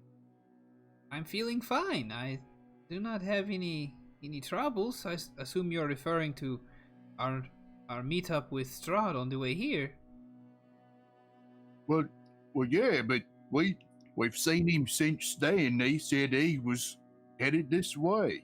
She leans towards you and says, "You have seen him again since we saw him on the road? Oh yeah. And you are He still actually alive? helped us out. He He was, helped you? Quite helpful, actually. What could you mean he helped you?" Well, I mean, he's a decent enough fella, I suppose. No, he's not. But He is a terrible person. His followers apparently didn't live up to the correct amount of worship and deference to him, and he slaughtered them like they were nothing. It was true. To be fair, they did let me burn down a statue of him. You were giving it a good go, though. I mean, they can't be blamed for not being able to stop that. That is true. You just gave me a compliment, Molly. No, I was complimenting the fire. It was a good fire. You had nothing to do with that. it was a really good fire. Erwin speaks up. He says, "Well, that may be. All I can say, thank you very much for helping my father. Irina, so far, has been fine here, under our watchful protection. Who knows how long that will last, Irina, but we do have something that we would like to discuss with you, Irina and myself. But first, we must all attend the festival of the blazing sky, or whatever it is supposed to be that the Baron is putting on. It is sure to be a real shit show, but we are going to go and experience it, lest we be thrown into stocks. Shall you join us?" But wait now, we're not from round here. I mean, why have we got to go to the sheep show? I'm sure there's going to be food. You think so? You It's a should not. festival. You should not be so sure. Well, yeah, but there might be. I'm going. sorry. I'm sorry. I'm laughing at. I was just laughing at Reginald. I'm gonna go check it. You know what? Yeah, I'm gonna go check it out. I'm heading out the door. Okay. Irina gathers her things and heads out with Reginald. Erwin follows quickly behind, and beckons at the two of you to join him as well. I will as well. I will heed his beckon. Okay. Thank you for heeding. Okay, so you guys go out of the tavern. He locks the door. Everything is shut up for the Hey. evening. I'm a lot closer to my mic now. Am I too loud? No, you sound good. Okay. You're louder, but it is a good loud. Excellent. Ooh, that's very crisp.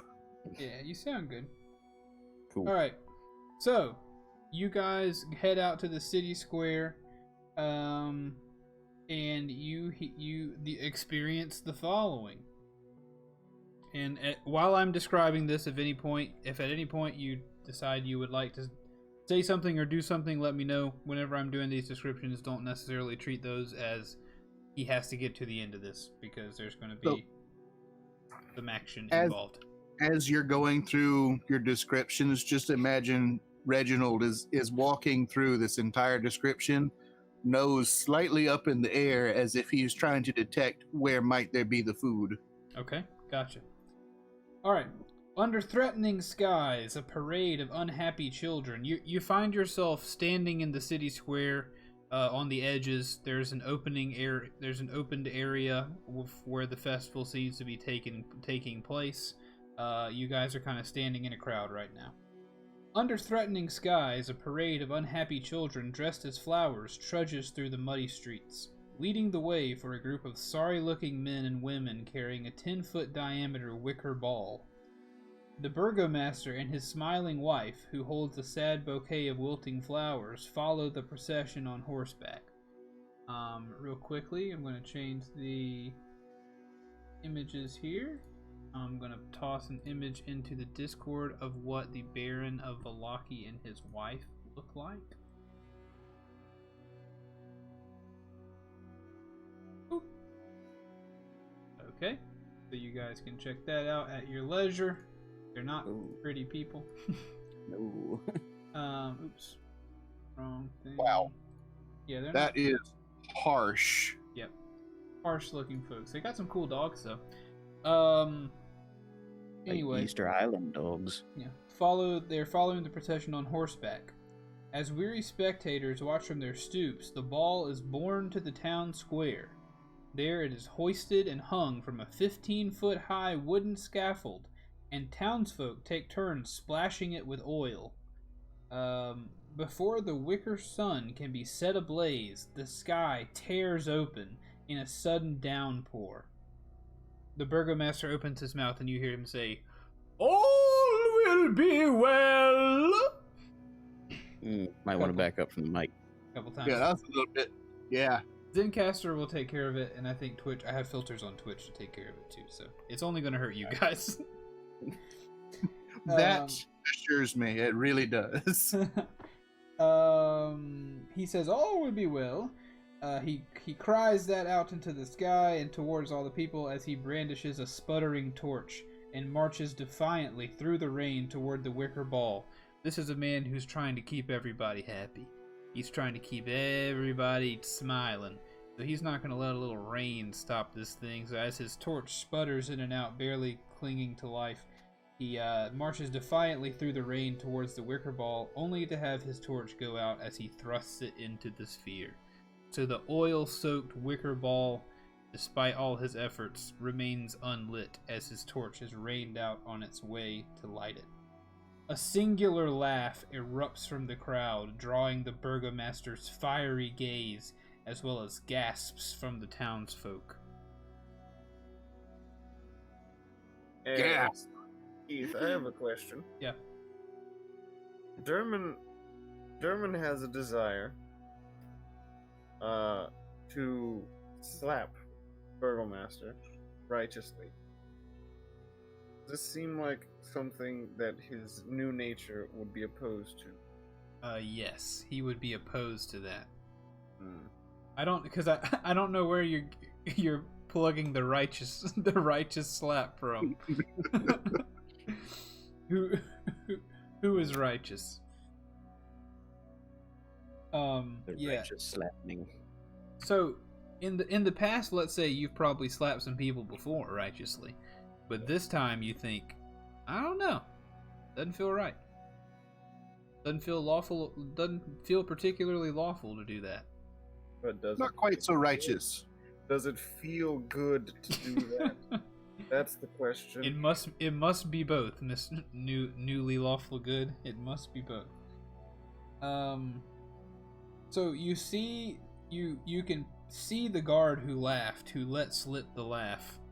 But at this point, the other guards who are standing near this one guard are visibly aghast at his ill-timed outburst. And as they are aghast, they all step back from him, and the burgomaster cries out and he says, "Arrest this man! He is not happy enough for us today!" And the guards go to apprehend him. They apprehend this young man, this young guard, and you guys, the whole festival kind of watches on as, unless you decide to not watch on, the festival kind of watch. Do we feel compelled to aid? Not necessarily. I mean, we're not gonna. I don't know how hard, like necessarily, completely hard and fast. We need to decide on every decision. Slapping a man for being kind of a douche is probably outside of something that you'd want to do. But you guys can make decisions, and we'll decide whether you feel bad about it or not. But I'm not going to stop you from doing everything you want to do. Okay. So you guys are free to act anytime during this. The guards move towards this one guard who laughed. They apprehend him and push him towards the center of the square, where from a distance you can see that this guard is being bound at the ankles currently. The burgomaster all the while looking on saying, "Yes, very well, bind him at the ankles." And when he is bound at the ankles, the burgomaster hops on his horse and he looks out to the crowd and he says, "Let this be a lesson to all of you, that if you do not smile, if you do not remain happy, this is what can occur." Wait, is the horse is the shackles attached to the horse? They are currently being attached to the horse. Okay, I'm gonna step in at this moment. I'm gonna step in this particular instance. Oh boy. And who's on the horse? The burgomaster is currently on the horse. Oh, Okay. poor guy. Okay. Here's what I'm gonna do. Okay. I'm gonna Oh, what am I gonna do? I'm gonna cast a good old guiding bolt upon this man. Oh, bother. He's done a do that I cannot allow to be done. That's a little ray of sunshine for you. It's literally a ray of sunshine coming straight up his butthole. All right, well, when it comes to preparation for what happens next, I'll say I have little. So, we about to start flying by what's called the seat of our pants. So, give me just a hot second. Good old sunshine suppository. Ain't no sunshine in his behind, 'cause he gets shot with sunshine in his behind. Jericho sees what's about to happen, correct? Of course. I can kind of tell this is about to go down. Yeah. Can I speak to not Davian, Erwin before this happens? Almost in slow motion, yes, you may do so. Erwin, I think this is about to go really bad for a lot of people right now. You said we need to talk about what to do next regarding our mission. So we may need a place to meet. Do you have somewhere, outside of town we should meet up and talk? Yes, there is a place we can meet outside of town. It is a tower west of here. He frantically tells you, go west out of town. Follow the Old Zvalich Road until you get to a crossroads. Make a right turn down the crossroads. After a while, through a journey through the forest, you will see a lake. That is Lake Baratok, and there is an old dilapidated tower on the lake. I will meet you there should you have to leave the city. Excellent. Thank you very much. Now, enjoy the show. Oh, all right. Let's head over to App. Let's head over to App. Lake Baratok. Baratok. Okay.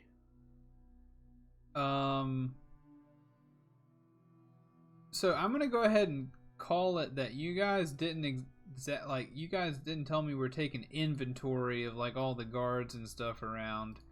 Didn't get a chance to mention that. So right now, we're gonna. Can I stealth before things happen? Like hide in the crowd? Yeah, we got to roll initiative right now. I'm gonna say the burgomaster is no doubt surprised, by this occurring. There's a crowd of people. Gosh, we need to decide on what the crowd of people is gonna deal with. Each roll initiative. You know what, Zenus? I don't want you to think that I'm displeased. I'm pleased at this. I am big pleased at this. I'm glad. So we got a crowd of people all the way. If you guys are looking at all app right now, are you looking? I see the big BMster. The BMster. That's what they call me back in the day. Because of the volume of poops. I gathered that. I kid. Alright, so Jericho. So while initiative is occurring, Erwin, in the fear that something may happen to Irina, he grabs her hand and begins to kind of whisk her away elsewhere. They're moving backwards out of the crowd, so we're not really going to deal with them in combat. The crowd is going to press in. They're heading out. He's trying to get her out of harm's way. Derman and Reginald is still trying to find a food vendor in this crowd. Somebody who has something, possibly on a stick. I mean, it would like some application of flame, something. Okay, so we're gonna just picture that Derman was over here, Jericho is over here, Reginald's picking out some things. All right, everybody, let me get into my notes and let's roll initiative. 22. That's an 8. I'm kind of oblivious right now. Not as oblivious as the burgomaster.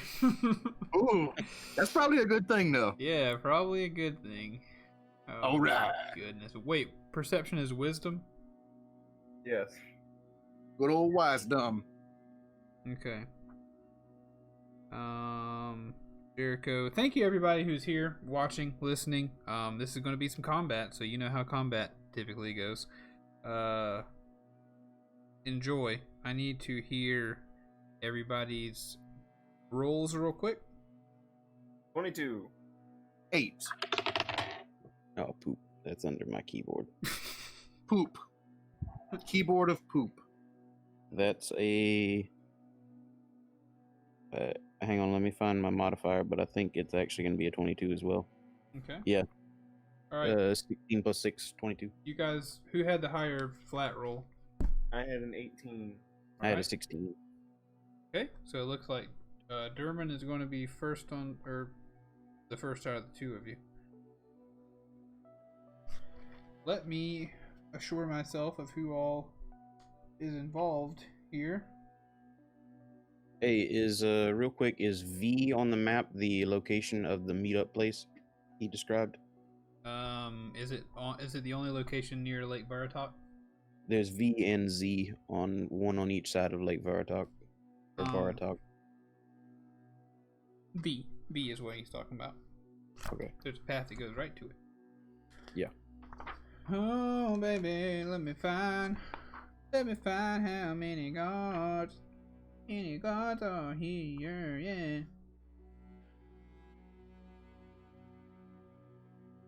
If it takes a while to count, I'm out.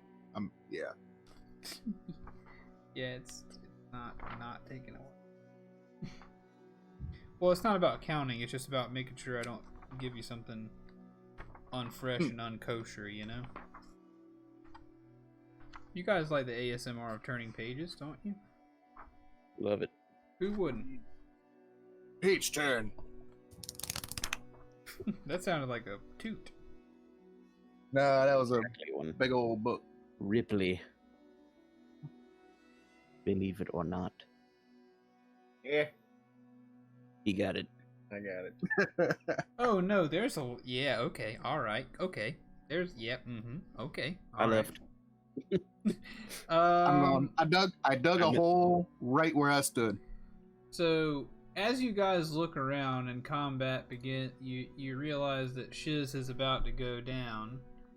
You realize that there's a group of guards over here, and there's four guards standing over there, and there's 4 guards standing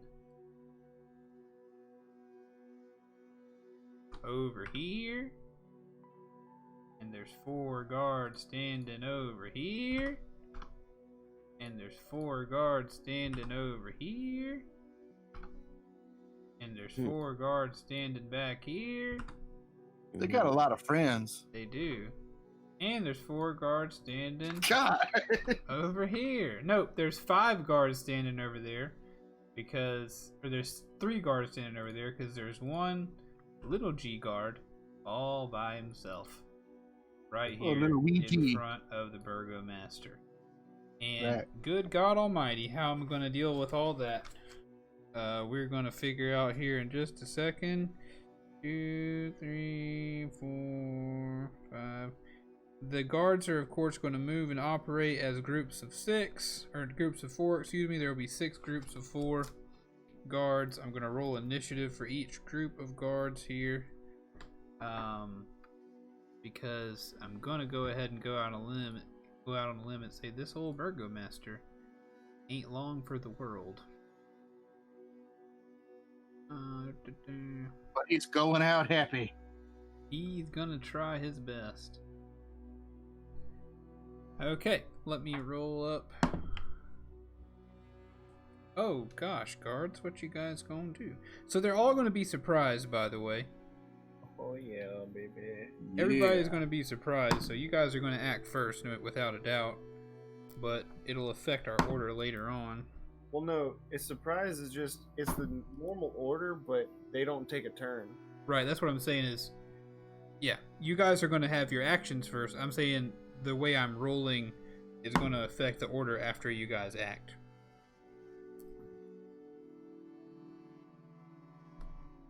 But I'm with you. Alright. So luckily you guys are pretty big level boys. But let's do some ordering. It will be this, and then your mom, Jericho.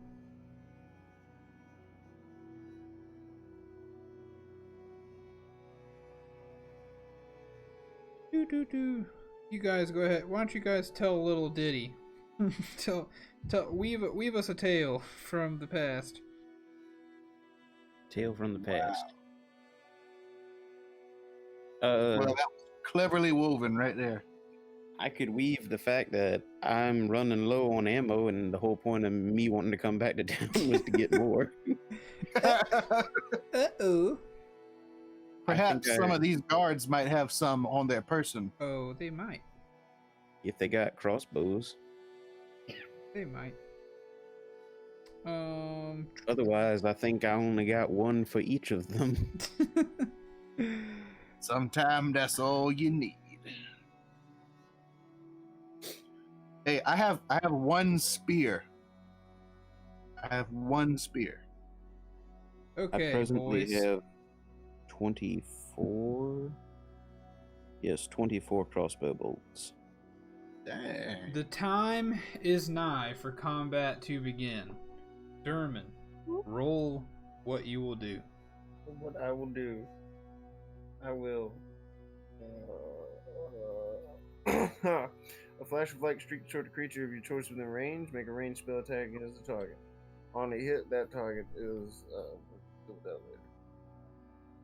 Roll it will up. a 19. What? Said roll it up.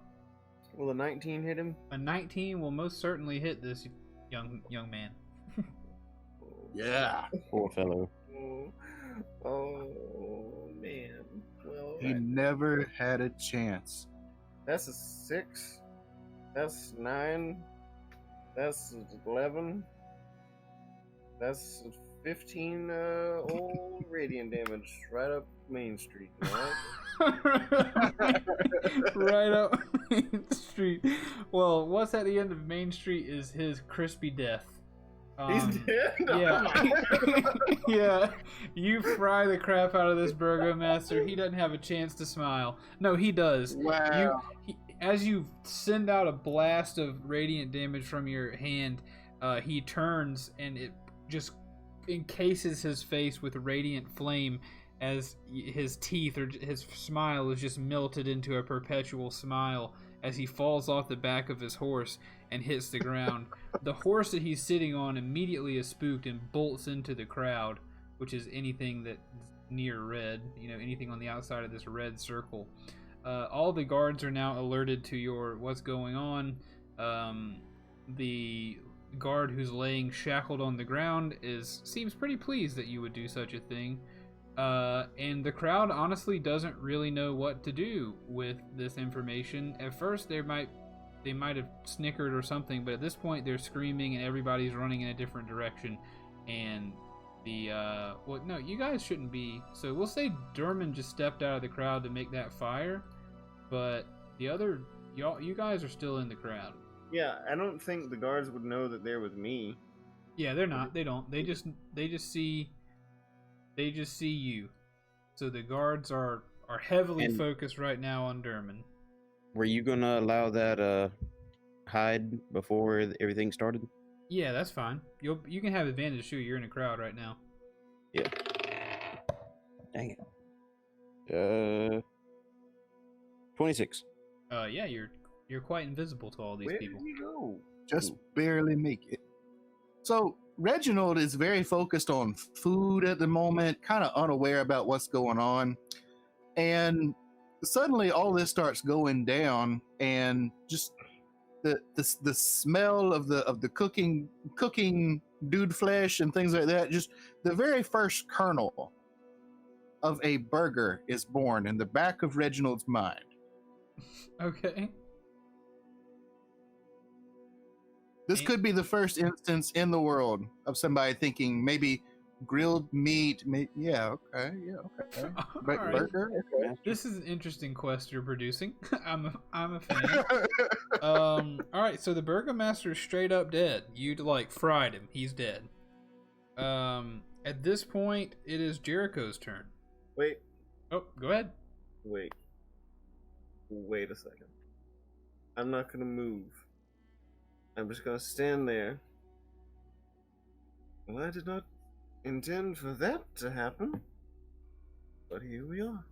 Yeah. At this point, the crowd is shrieking, and the guards are like shouting towards you.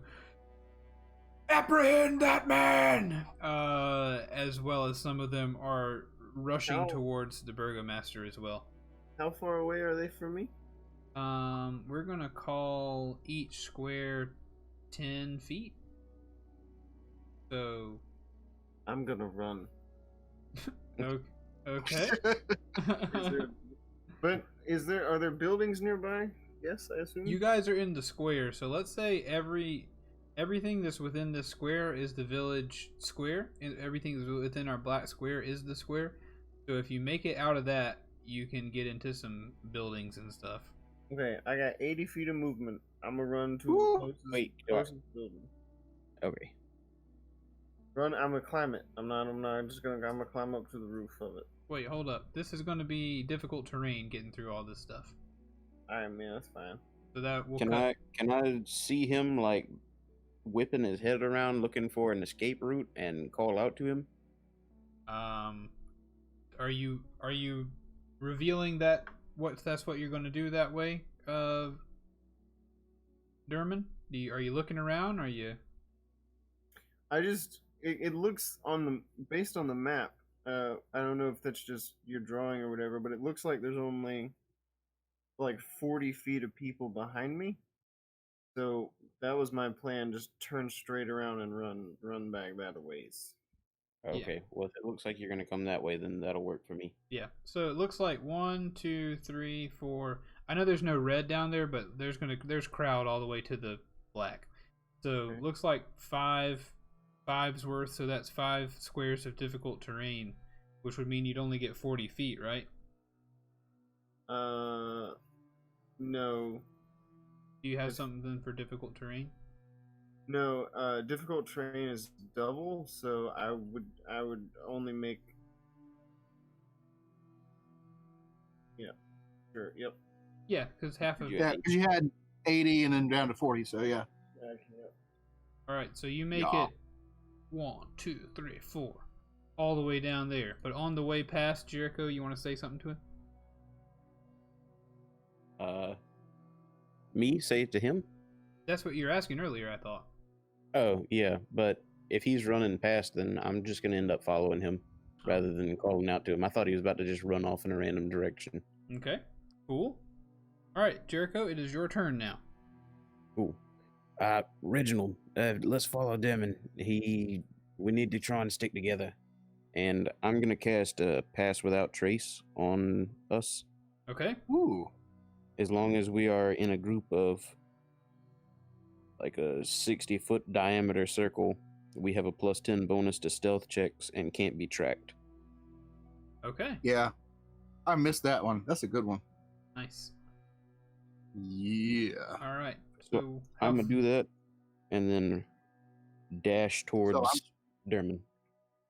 Yeah, I'm following behind. Why'd he go and do something like that? you don't have your turn may not come for quite some time. Well, actually, I guess if with the surprise, it will come immediately after. So how far can you go, Jericho? I can actually do 80 just like he can on my first turn because I get +10 speed on my first turn and I Okay. can dash as a bonus action. All right. But I'm gonna try and stick with Reginald, so I'm just gonna kind of jog off and wait on him to catch up. Okay. So Reginald, how far can you go? I can make 60 if I dash.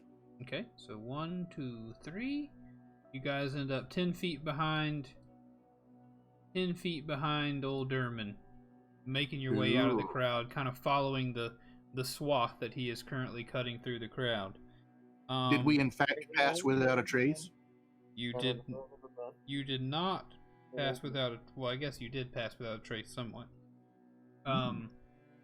But, that being the case, there's a 4-pack of guards that are going to dash, pew, into the crowd behind you. This guard is going to writhe around on the ground with his or the guard that was trapped with his ankles is going to writhe around on the ground with his ankles still trapped. The group of guards on the guard number 1 are also going to dash towards you to try to pick you up. Let me see, hold on. Guards.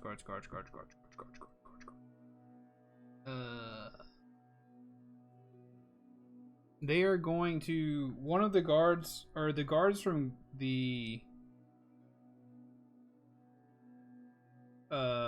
group of 4 guards here are going to do their best to try... What? It should be mine and Derman's turn again before they start doing anything. No, so you guys you don't get a full round before they go, so in the order, after Reginald, I'm only doing what's happened after Reginald before I get back to you guys. Okay. So you guys got to act before everybody, but once your turns were done, I'm jumping into the initiative order where they were at. Okay. Yes, that works. Yeah, that'll do. I think that makes sense. Sure, that'll work. So the group of 4 guards are going to yell, "Get down!" as they all hurl a spear over towards you with disadvantage because there's a crowd.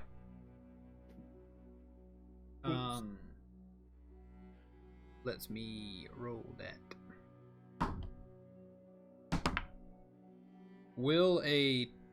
So they're all gonna, I guess, target one of you. So I'll start with Derman, since you're the one who attacked. Or I guess they're all throwing at Derman because they don't really know anybody else. Okay, they're all throwing at Derman right now. They can barely see his head over the crowd. They ask everybody to get down. Will a 12 hit Derman? No. Will a 15 hit? Yes. Will a 10 hit? No. Alright. You get hit by 1 spear as you're running away from the crowd. The spear will deal you 2 damage. It barely glances by your leg as it clangs off the cobblestone. But it definitely does singe you as it comes on by. Zing. The guards on the 4 guards in the G1 area there, those 4 guards are going to run towards you calling out, "Somebody stop those men!" But they're not going to be able to sling a spear that far. It is now Derman's turn again. Nice.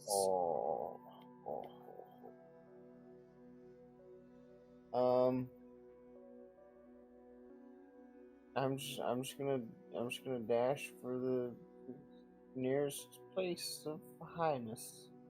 Alright, so you make it out of the crowd. You find yourself... Gosh, now I gotta look at the map of Valaki to figure out what this looks like. Kinda. Do we have a map of Valaki somewhere? Maybe. I don't know if I provided you with one. At this point, you are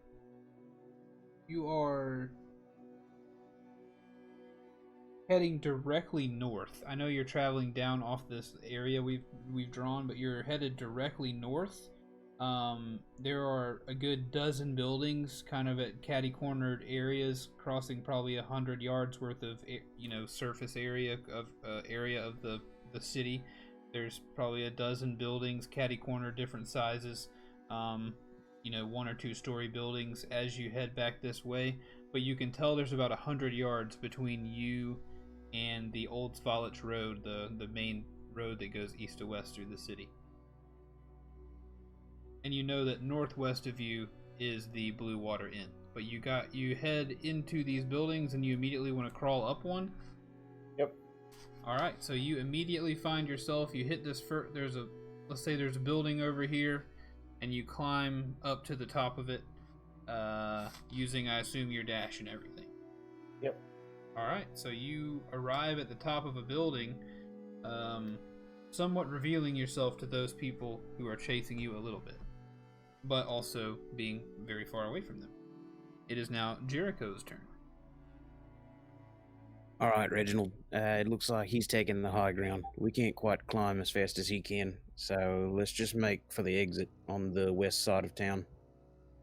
Right. I think you might be onto something there. I think they're pretty distracted by him, so let's sneak a bit if we can. We proceed to sneak. Okay, Jericho, you may roll. Reginald, you may not yet roll. Do I still have advantage? It doesn't matter. It doesn't matter. I have plus 10. got past and without you have trace. plus 10. Yeah. I literally can only roll 20 or crit fail. So right now I'm at a 34.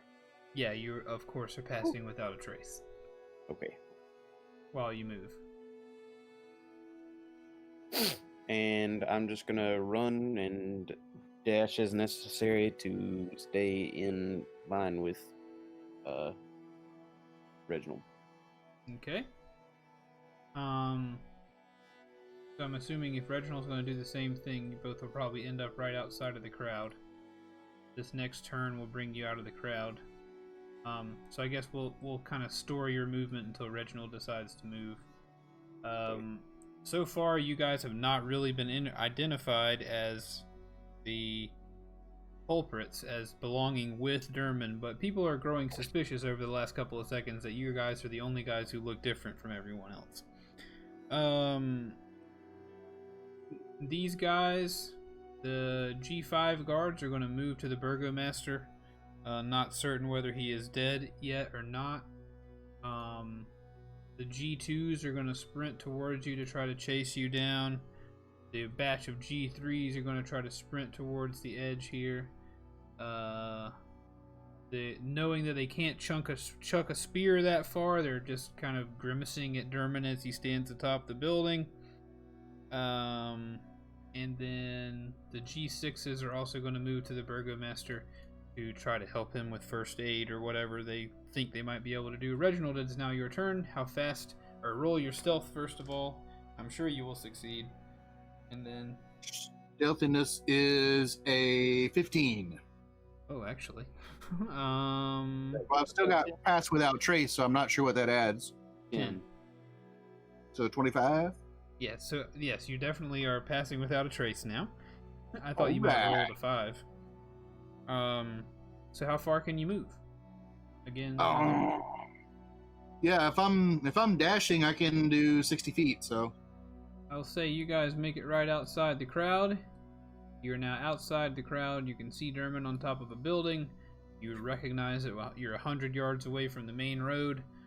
Probably 3 times that from the Blue Water Inn, which is to your northwest. But you know your bearings. You know kind of where you're at in the city right now. Reginald, if we get separated, just make it out of the gate, out of town, head across the bridge, and as soon as you get across, immediately make a right. Take that path up until you get to the lake. There should be a tower right by the lake. Right.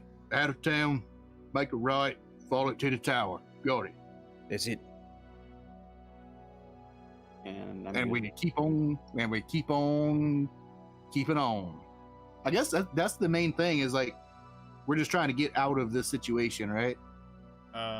That's gonna be whatever you guys are deciding. All right. Well, that's my move because I've already dashed to get out of the crowd, so that's what we got.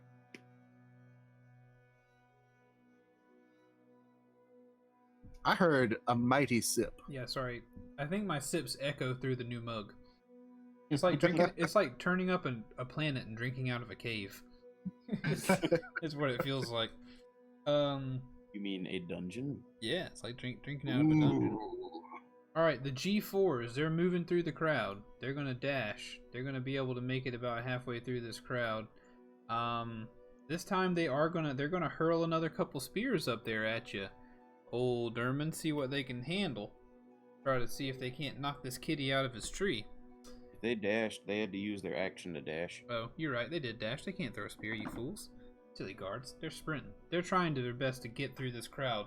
They can't throw any spears. Good call. And it is now the guard's turn.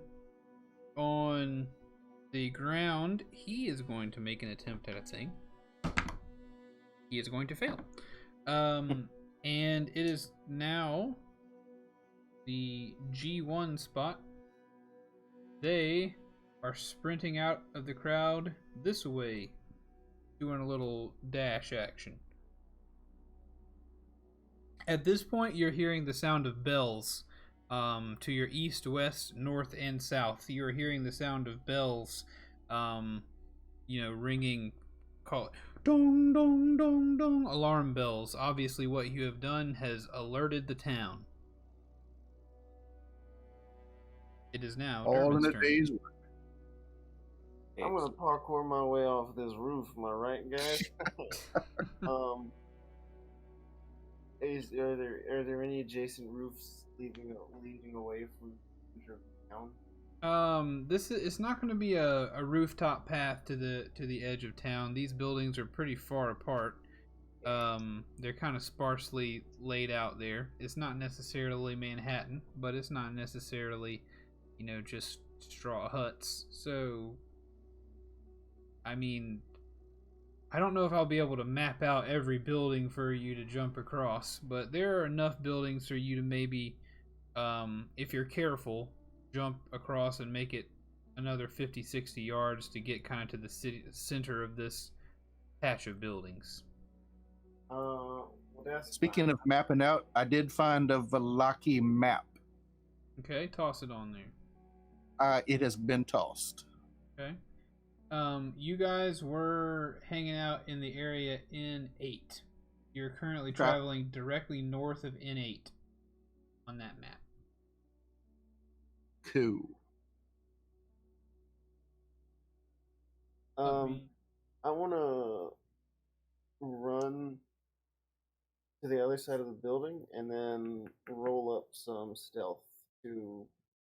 I don't want to hide. I want to keep moving, but I want to switch over to stealth. So, like, once I break line of sight, that's when I want to do it. Okay, so you run to the other side of the building and you roll for stealth. Yeah, give me 1 second. Roll that stealthy. So while he's rolling, guys, my headphones just flashed low battery, which means 10% battery left. Mm-hmm. I charged them up on July 2nd. Good gravy. I am satisfied with these headphones. I would call that satisfactory, without a doubt. Yeah. That's going to do it. In the original description, you said Valaki really only has like a palisade around it, right? It's not like a literal stone wall or anything? Correct. It is, palisade, vertical loggies. Okay. I got a 15 for stealth. You successfully stealth. Oh, did I mention the Baron's wife was out there too, screaming bloody murder that you murdered her husband? I should have mentioned that because they were together. That's fine. I assumed she was somewhere. It's all good. You mentioned she was nearby. Yeah. You murdered her husband right in front of her. She's screaming bloody murder. She's upset. That makes sense. You'll be alright. Yeah, I'm sure she'll cope somehow. It'll be okay. Jericho feels bad about it. Inexplicably. Everything isn't explicable anymore. Alright, what's that stealth roll, Daddy-O? Was it 15? Oh, yeah. So, you successfully stealth. Is there anything else you can do? Sorry, I thought I was waiting on you. Nope. I assume stealth is my action, so yep. I'm just running, keeping on moving as my turns come. Alright. Jericho. Where are we on the map? Are we getting close to the crossroads, the old Svalich Road? You got about 100 yards to go before you get up there to the actual road. You're like right underneath the N8 on the map. Okay. Reginald, do you think it's worth it to try and get out the gate, or do you think they're gonna have it closed down with the alarms going off? There's no telling, but I don't think there's any other way to go but the gate. Well, they don't really have much in the way of a wall around this place. We could try to climb over, or heck, it's just a bunch of logs. You could cut one down like it's a tree. Yep. We could squeeze out through the wall. I'm pulling out my great axe. It would be my pleasure. Excellent. Oh, then let's just pass straight through the main road and all the way up until we get to the back portion of the town. It's a little bit less populated.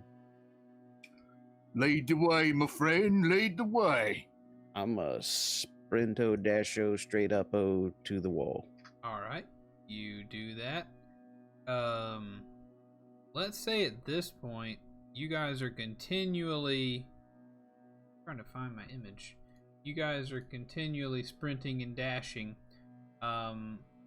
Barring you slowing down or anything, the guards that are behind you, I think, are going to be pretty unable to catch you, especially when you pass without a trace out of the crowd. Jericho and Reginald, you are now out of combat. All right. But I'm gonna try to have to, at least try to judge what happens on a time-to-time basis until Derman soon also gets out of combat. So all those guys, G5. Let's see. I'm gonna need to signal to Derman at some point. We're still in eye contact with him on the roof, right? Yeah. So what you just saw? What's your passive perception, dude? I guess we gotta deal with that. What's your passive perception, and what's Reginald's passive perception? Derman might have straight up hid from you too. What is my passive perception? It's 8 plus your perception modifier. So like, you basically just whatever it is for perception that you'd add to a roll, you just add that to 8, and then there you go. Or no, you add that to 10. My bad. Yeah, I got a 13 on that one. I got an 18. All right, so Jericho, you still got eyes on Derman, but Reginald, you do not. Derman is about probably 20 feet ahead of you. There's a building ahead of you to your right. Derman just was able to, he concealed himself and very stealthily and silently dropped down the side of that. Did you leave the side of the building, or you're still up there? He's still up there, I think. Yeah, I don't imagine I had any more movement. I mean, I had 40 feet when I started, so yeah. However far that gets me from one side of the building to the other. Derman is currently very low, looking like he might be about to climb down the side of a building about 20, 30, 50 feet ahead of you, some distance down this building that's to your right as you guys enter into these relatively close cluster of buildings. You can see him doing this, Jericho, but you can tell that he is concealing himself. Is there a way we can roll for luck to meet eyes that I can kind of signal to him? Or do I have to shout at him? I've got a passive perception of 25. Okay. No, never mind. I rolled a 34. 4? God. For stealth. For stealth originally. But I guess I can kind of... That gives me some room to wave at him. May I mean, you guys are may I toss words into the conversation salad? What's that? Sure. Well, hey, wait, where's Derman at? What y'all you practicing the what was y'all talking about, the secret signals and whatnot? Shouldn't that come in handy in a tight spot like this? That's a written language, isn't it? No, I'm gonna allow you to call to him with thieves' cant. That sounds cool. Because I was planning on doing that, but I looked at it and I thought it was just written. No, it's like hand signals and you. Let me pull up the description of it real quick. Dang it, Josh. What if you just accidentally That's let what out I've been a raven? preparing for since I've been trying to get his attention. During you learn thieves' cant, a secret mix of dialect, jargon, and code that There you allows go. you to hide messages in seemingly normal conversation. It takes like 3 times longer to explain anything. It takes 4 times longer, but you also understand a set of secret signs and symbols used to convey short, simple messages. So that's the marks, like the marks on thieves things. But yeah, so I mean, I guess you could just make like a noise that I'd recognize. Yeah. I'm a whistle at him like a bird call that people aren't listening for, Like but he knows like a it's not a raven? real bird. Huh? Like a raven I call? think a raven call is like. I kid. All right, so you call out to Derman. He definitely hears. This message that you taught him. Cool. I'm gonna like kind of hand sign to him, northwest wall. I hand signed back that I understood. Cool. All right. Derman, if your goal is to continue moving the way you're moving, I don't see any way that these guards are catching up. At least not these specific ones. So I'm gonna say you're out of combat as well. I'm ahead to the northwest wall area. Okay, so you guys continue sprinting through the town. Do you guys make it through this area of buildings, and you approach the road, which is quite wide and quite open. You have approached the road, but you have not made it out into the road. I again have a full bladder. You guys go ahead and discuss your plans while I go empty it. I completely apologize. It's Keith the has an dungeon impressively mug. tiny bladder. I really do. Like I a just grape. drink a lot of water. Ooh. I've chugged like a So- quarter gallon of Diet Arizona green tea. Ooh. Yeah, you're gonna be feeling that. Yeah. Y'all might want to have y'all's conversation. If Keith's going to pee anyway, I might as well do the same. Because it is working Okay. its wicked ways on my bladder. Work it. So, all right, quick recap, because there's a bunch of movement going on. Are we meeting upon the road, or have we met at a wall? Are you at a different wall than where we are? I'm a little confused here.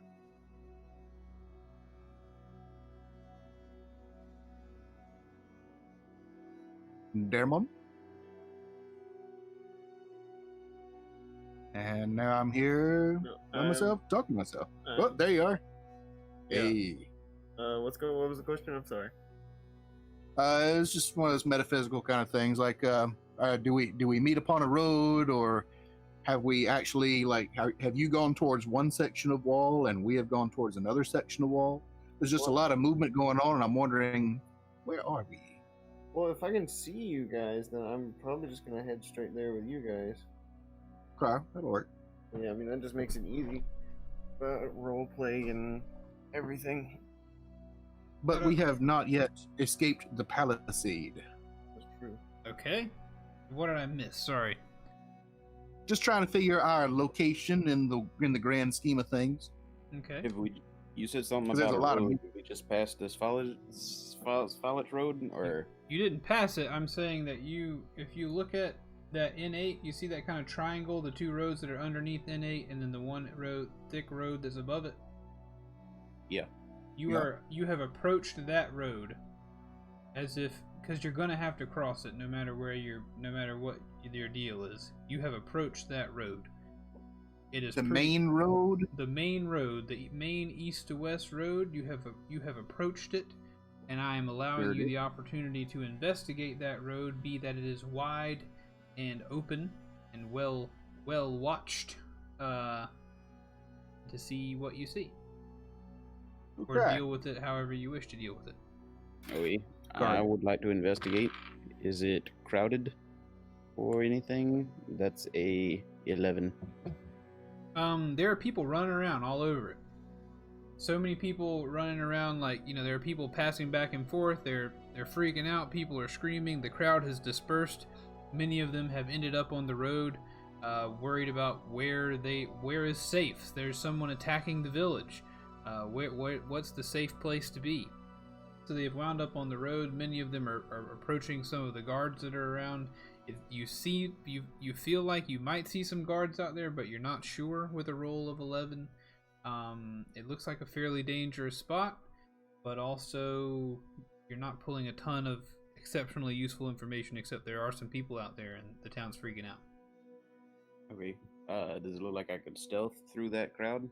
Yeah, it looks like you could kind of Assassin's Creed through it. All right, cool. I'll let the other I'm fellows probably not going to make that happen. go peeking at it. You still got a +10. It lasts an hour. Oh, yeah, I do. Okay, yeah. I might be able to tiptoe through that. What a spell, dude. This spell might just tidy up this whole town's worth of tumult that we've created. Hopefully. Oh, I love Pass Without Trace. I miss my druid, something fierce. We'll return to it. Yeah. You ready, Reginald? Oh, yeah. We trying to catch back up with them, and we just trying to get out of this mess. I signaled to him. He knows to meet us at the wall. Oh, good. We'll meet up eventually. All right, let's head for the wall then. Oh my! That is 8 plus nothing, so it's 18. Yeah. Yeah, I got a 22. All right, you're both exceptionally stealth. You are able to continue. Now, understand that's +10 from Pass Without Trace and a +10 modifier. You botched. I rolled a 2. Wow. Whew. Man. Still Pass Without Trace. Thank you very much. You were There you able. go. You were able to pass again without a trace. You're able to Assassin's Creed your way right across that road with no one the wiser, despite looking different than everyone else. Both of you are able to kind of whisper your way through there across the road. Derman, what do you do as you approach the road? What's near the road? Like, are there trees and woods on the sides of the road? No. So if you look at that map, there's not like it's just buildings in here now. So you're obviously still in the city. Oh, yeah, I would like to stealth as much as possible to get out of here. Yeah, roll another stealth, see if you can get across, see if you can conceal your tabaxiness to get across this road where everybody is freaking. I got a 12. A 12, you say. Meets it, beats it. That sounds like a plan to me. You make it right across. There are some people who seem to be a little suspicious, but not long enough to bother you. Nice. And then I'm just trying to go to the meeting place and. Okay. Let's roll. Or let me roll a few things here. That was a meaty roll. Don't you know it? My. Good God.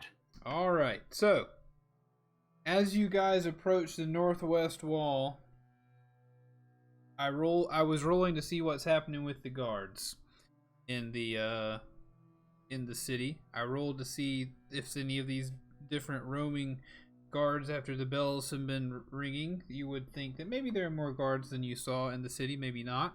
But they're revealing some DM information. There were more guards in the city. So I was rolling to see if any of them might cross your path. So you guys make it to that open field. I don't know if you can see that on the map. Everybody who's watching, I don't know how closely you're looking at the map, but if the city is a triangle, the northwest side, there seems to be a little bit of open field. Do you guys see that? Before the palisade or after? Before the palisade. I'm not going to let you get through that wall without telling me what you chop on it. So you guys, as you pass through the after you pass through that field, there's not a whole lot of cover.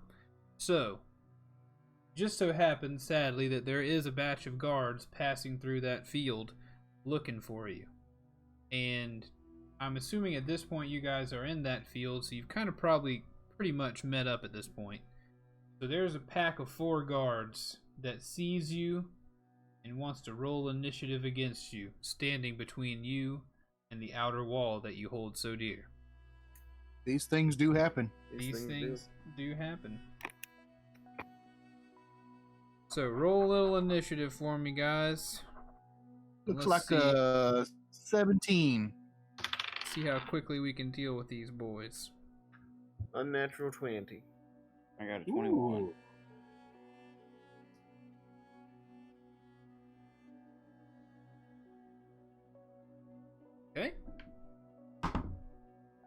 gotta say though, for there to be a town full of guards and you to murder the king of it, I think you guys have done quite well. Burger, thank you very much. Yeah. Not intended, but still pretty good. Didn't expect him to be so squishy. Honestly, I didn't. I thought it was gonna be like I shoot him and then I say, "Hey, don't be a dick," and then we all laugh about it. But no, he's like, You had to go and die on us. he had to go and die. So selfish. God, I mean, can you even? Okay. Boop, boop, boop, boop, boop, boop. They don't make burgers like they used to. Don't. No Burger Masters anymore. All right, Josh. I am just now understanding your joke about the hamburger earlier. Good job. Really? Yep. Really? Took me that long. I was kind of pointing it out because I didn't think you caught it. I was like, oh, I get it. Burger. Yeah, I didn't even hear you say that. I'm sorry. I'm an idiot. I was actively looking for food, and then I smelled like, what is that? Burger Master. It's the burger. As you were leaving to the bathroom the first time, I said the Burger Master Burger Special. I'm sorry. I'm a failure. All right. It is going to be one of the guards' turns. So, gosh, I got to erase all this foolishness. Oh.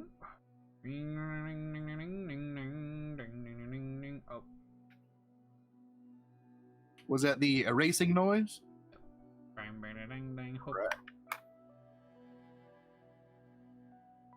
All right, just for the sake of... Part of our world has been destroyed. All right, there are 4 guards in front of you, and there are the 3 of you. You guys are approaching the guards. You're 30 feet away from each other. This is just a straight up Mexican standoff, and it's time to start fighting. And I don't want to draw anymore. So one of the guards, that will do the trick. Yeah, one of the guards heads towards you. They are between you and the wall, 30 feet. I'm picturing Reginald is on the left, Dermot is in the middle, and Jericho is on the right. One of the guards sprints towards Dermot, knowing who he is. He sprints towards Dermot and attacks him with his spear, and he is going to roll to hit. Will a 23 hit? 23 hit. 22 hit. Will 22 hit? That's the math. What? With disadvantage. Oh, because of your shield. All right. Yep. I'm a shield boy. And we're all standing together, so. Will a 21 hit? Dang it. Hit who? You know what? I tried, Dermot. fellas. I really tried. We're shooting for Dermot right now. Yeah. That'll do me. Okay. That'll do me. You will take 7 damage from a spear to the belly. Ugh! Stab me good. It's Stab me him! He's the one who killed the Burger Master! good. Oh no, we don't know that for sure. As he twists the knife, the dagger. I rolled the 7. I don't. I'm just kidding. Oh, okay. All right. It is now Jericho's turn. Ooh. How close are we to that wall? Are they like between us and the wall? They're or- between you and the wall. The wall's still a good 100 feet off. You said they are between us and the wall? They are between you and the wall. Okay.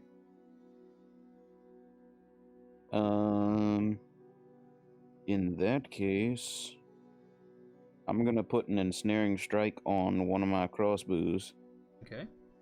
and then No, I'm not gonna do that. How close are they? 30 feet. Okay. Yeah. I'm a dash towards them. No, not dash, just run. Okay. Because it's 30 feet. And I'm a swing with my sword. Swing it. That's a 18 to hit. That'll hit. Or no, 19 to hit, but I assume it still, yeah. If a 18 hit, a 19 will as well. Crap. So it's a 7 plus.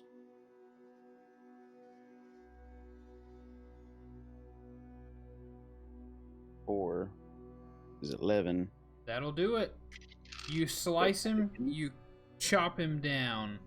You go past the one that's stabbing your buddy, head out to one of the other guards, the one on the far right. You slash him one good time, you slash him across his belly, and you spill his intestines all over the field. And he claws at you as he falls to the ground. I'm sure I feel some kind of way about that. I was planning to just incapacitate them when they got closer to their expiration date. He was 2 weeks to retirement.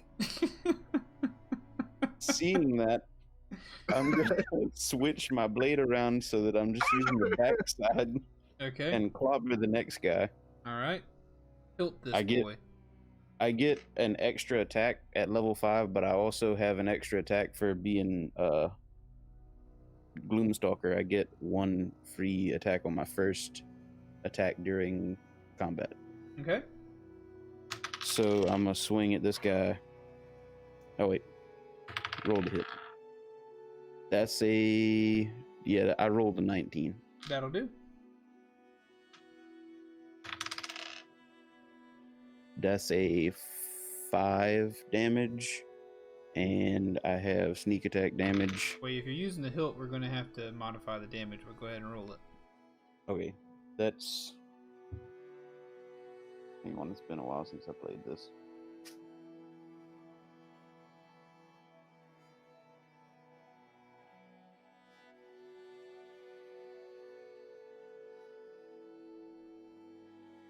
You can make 2 attacks.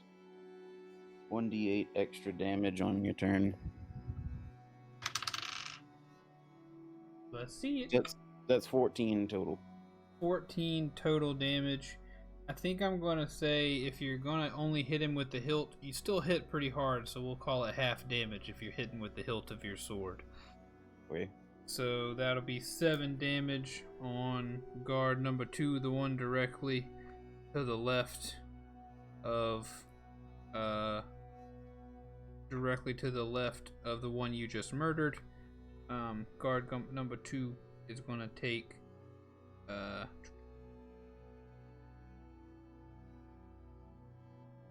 you're going to take 7 damage. Okay. Is that enough? That is not enough to kill him or knock him out. He is dazed and confused, and after he's taken a hilt to the face. Okay, I'm gonna use my extra attack then. Okay. That's a 10 to hit. 10 will not hit. Okay. I will use the last 10 feet of my movement to disengage as a bonus action. Alright, you disengage. Cool. It is now Dermon's turn.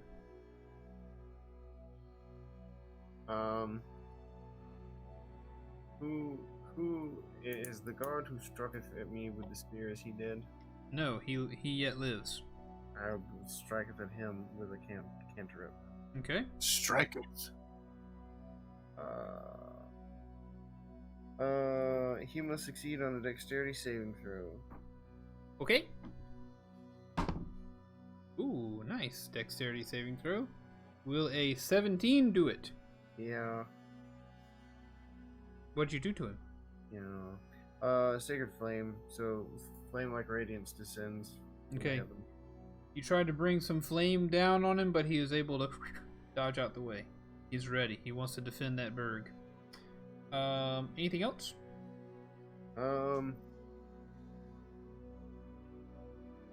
Hey. Reginald? Yeah. Your friend has just been stabbed directly to your right. There's a guard within your range. What will you do? I will return the stabbing action. Alright. With what? Your spear? I'm going in with the great axe because remember I hefted that one earlier. Nice. So it is a 17 plus 8 to hit. That will definitely That is a hit. 25. That will definitely do it. And it's not bad on the damage. It's an 8 damage. 8 damage. Nice. You You cut the guy right in his shoulder with the blade, but it's not quite enough to do him in, but he is looking extremely worse for the wear. Blood pouring out of his shoulder and neck. But will the second attack strike? 17? Yes, that will do it. Cool. That is a 12 damage. Okay. How would you like this person to die? Quickly. Like, there is no malice here. I acknowledge that a friend of mine has been attacked, and I'm just trying to end this. Alright, so you slice him once in the shoulder, and then you say, "Oh, I believe that was off target." And then you slash him through his neck and remove his head. And the guard flops headless to the ground. A connoisseur of combat. All right. Are there other enemies? Yes, there are 2 other guards. They stand 30 feet away from you currently. One of them has just been bonked on the head by Jericho. Okay. Well, in that case, I'm just gonna grab the spear off my back and chuck it towards one of the dudes. Okay. I guess the one who hasn't been hit yet. It's a 28. That will, without a doubt, make its mark. And 13 damage. You hurl the spear directly through the heart of one of the guards. It takes, when you go to pull the spear out of the ground behind him later on, it's got a piece of his breastplate stuck into the end of the spear and his heart jammed down onto the end of it. I want to say towards Dermot, because Dermot's the only one near me, right? Yeah. Yeah. I think it might be time to get out of here. Yes, I agree. I think we should finish this up as quickly as possible. Did you see that fella get roasted back there? No. All right, and with a puzzled expression, I end my turn. All right. Guard number 2 drops his spear and he shouts, "The burgomaster wasn't worth dying for!" And he tosses his spear behind him and he sprints past all of you back towards town, if you allow it. Truly a wise man. I will allow it. It's up to Dermot. This is his battle, more or less. German? We've lost here. our Dermot. I'm alive. He fall asleep. Did What are we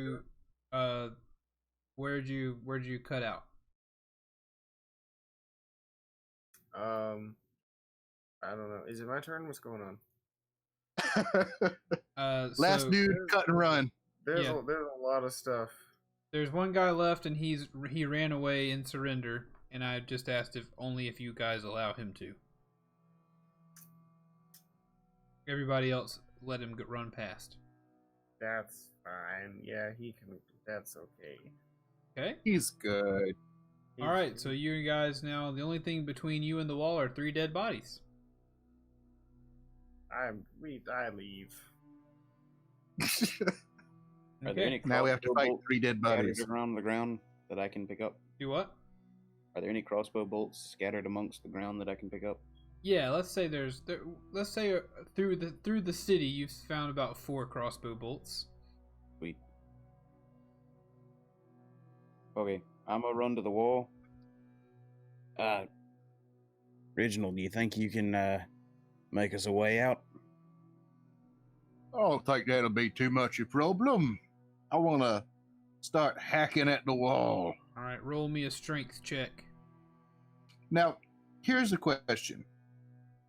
It is a wooden wall, and the axe that I got from the thing does extra damage against plants or plant creatures, but it's not a plant creature. Yeah. I'm taking that into account. Okay, so just a straight up strength. Yeah, I mean like a strength, yeah. Put your strength modifier on there. Okay. So all right, so it's not just a strength check. Okay, so it's a 21. Nice. You of course successfully hit the wall, and just big old inordinate chunks of wood come shooting off of it, like you've never seen when you've chopped a tree before. You think 2 or 3 more good chops of this and you'll have plenty of space for you all to slip out the side. I think I'll make 2 or 3 more good chops. Nice. You make 2 or 3 more good chops, and as you do, and you all look back towards the town, you can hear the screaming of people. You can hear the sounds of people calling out, "He's dead! He's dead!"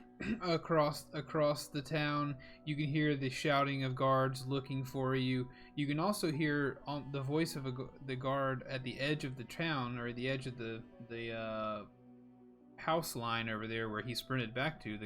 The voice of the guard who said that the burgomaster wasn't worth dying for. You can hear the voice of that guard telling other guards, "They went that way, towards the northwest."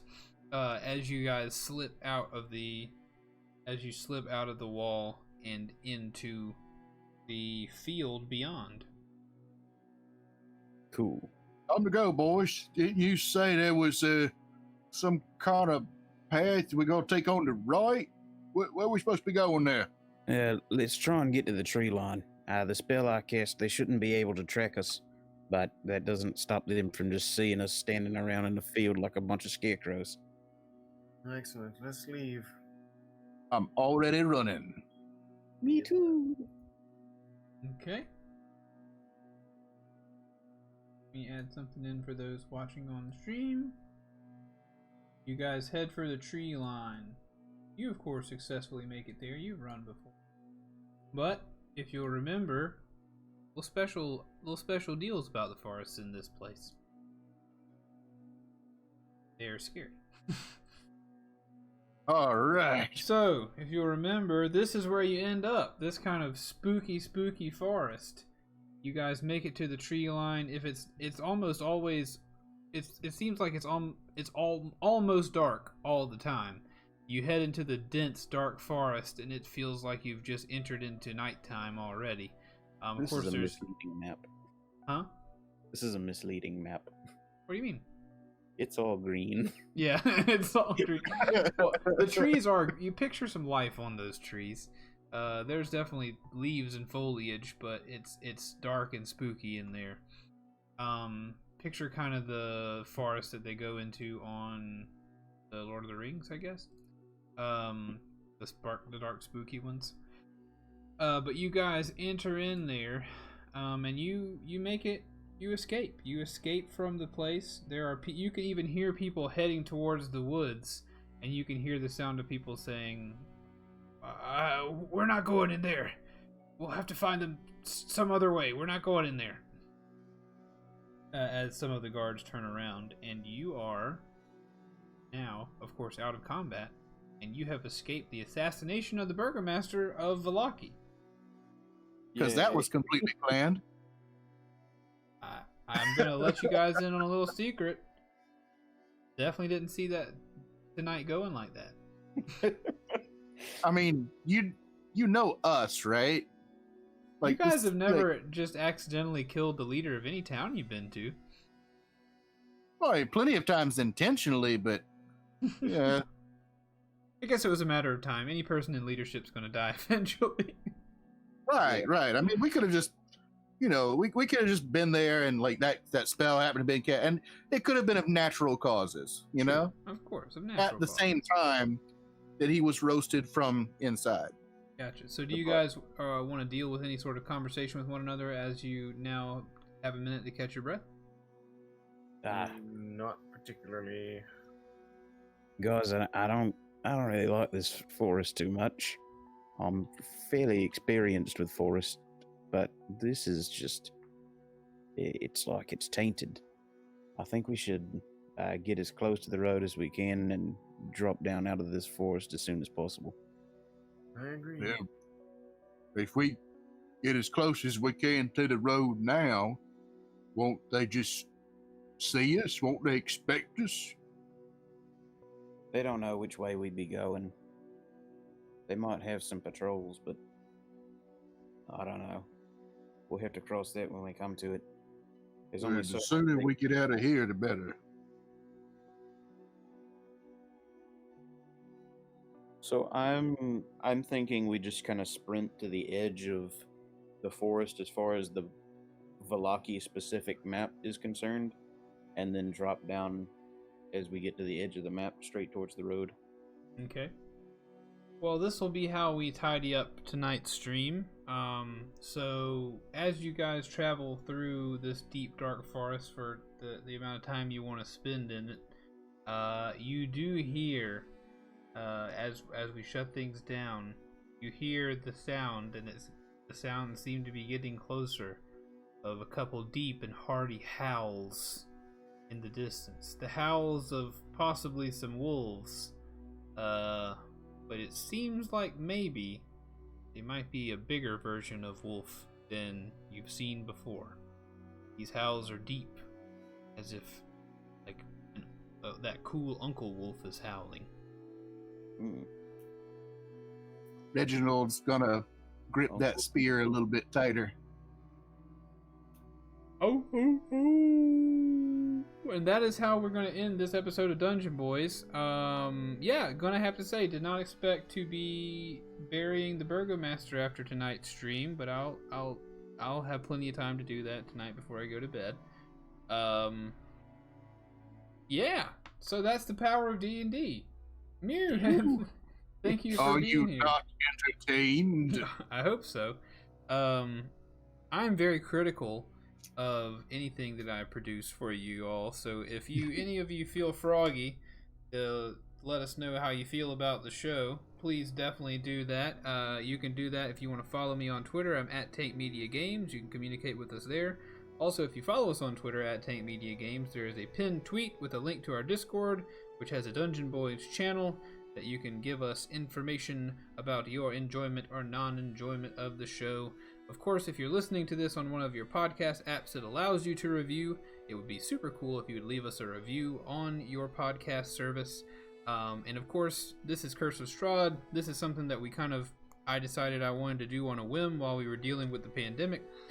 Pandemic went on for a long time, and we are still relatively separate doing recordings. So we just kept Curse of Strahd going. I didn't know it was going to last so long, so it's going to last for a while.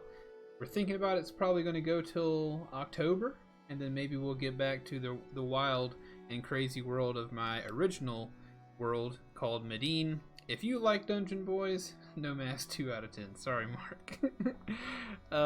If you like Dungeon Boys and you want to get a taste of what we've done before, there are 50 episodes of Season 1 that you can get into, and then 4 episodes of Season 2 before we stop for the pandemic that you can enjoy. So there's plenty of Dungeon Boys content if you're new to it. But we really appreciate one-shots. And several one-shots, yes. Oh, yeah. Yeah, there's a Zenus one-shot, a Bryce one-shot, and a Josh one-shot. Also a couple of at least one-shot with our dad that we played with, and that was a lot of fun. And the Temple of the Blood Goddess one-shot. Yeah, I did a one-shot as well. So these are all my plugs at the end of the podcast. But thank you guys so much for listening. We hope you enjoyed it. Please be sure to do those things. We will see you next time. Please remember that we love you very, very much. Later.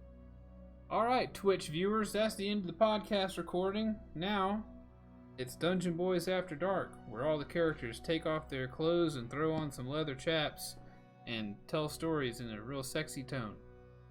Too late. We're doing that now. No, I'm kidding. We're not doing that. That's once we start up the Patreon, that'll be a... Oh, fine. You just want me to put all this away? I mean, I got it all out. I mean, that'll be a Patreon. Do you have any idea how long it takes to lace up the side of these chaps? I just keep my chaps on underneath. No, of course not, Mew. We're not doing that. Thank you so much for being here, guys. Mark and Mew and Hale and PG Frosty and Skilvy. I don't know who all made it all the way through the stream. I sent a invite to all my friends to watch the D&D stream. Nice. PG Frosty is one of the guys I play cards with, so cool. To anybody who's still hanging out, thank you, and we're sorry. Bryce, is PG Frosty as bad at Magic the Gathering as you are? You know, because I beat you so many times. Oh, that was a cheap shot, Keith. Your deck is a cheap shot too. Somebody gave me the deck. Like a $3 deck of cards. I know. I'm only kidding. I take a lot of joy in the fact that somehow I, on a fluke, have won any Magic games against you as I have. Every match. Undefeated. The only time I've won was whenever I've had a partner, or the only time I've lost is whenever I had a partner. Isn't that like that $11-12 deck I got you for Christmas or something? Yeah, it's the only Yeah. deck I have.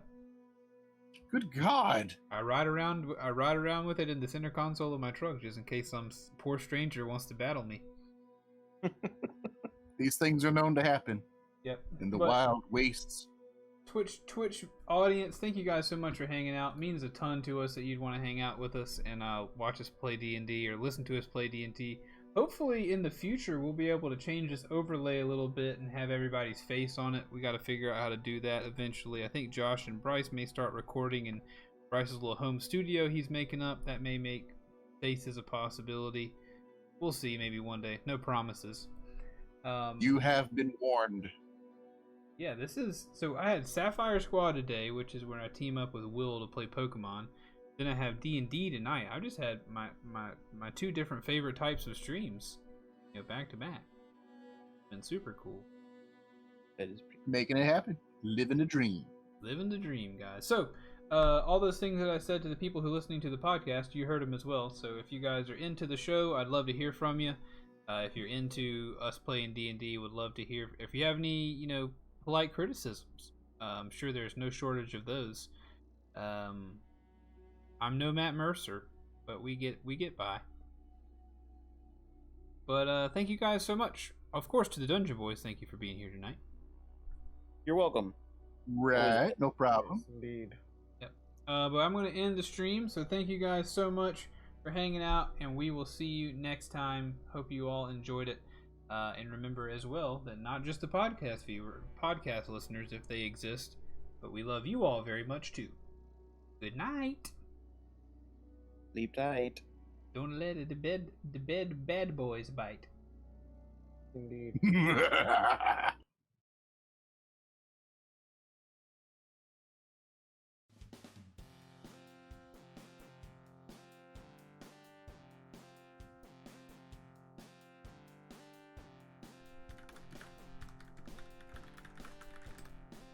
We're close. I think we can still do it. Nope. This is not a car you... Ooh!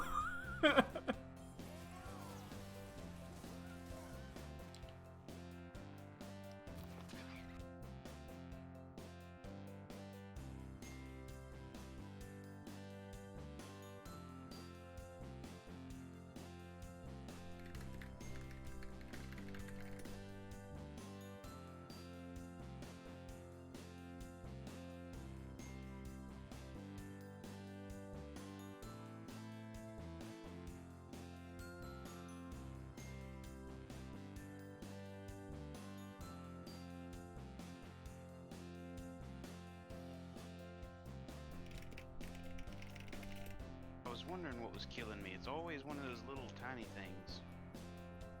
They really mess with my butt. They just get up in my butt and start grinding. Oh, come on. Didn't realize. Oh, button. Come on, baby, come on. There it is. We got him. Or her, or whatever. Cinders of the Lord. Also, Oh shit.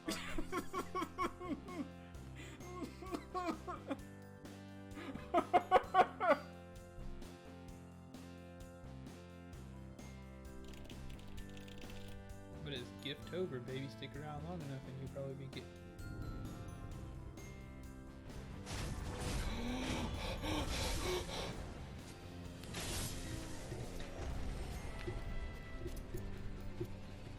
Oh, that was the wrong move, Nikolash.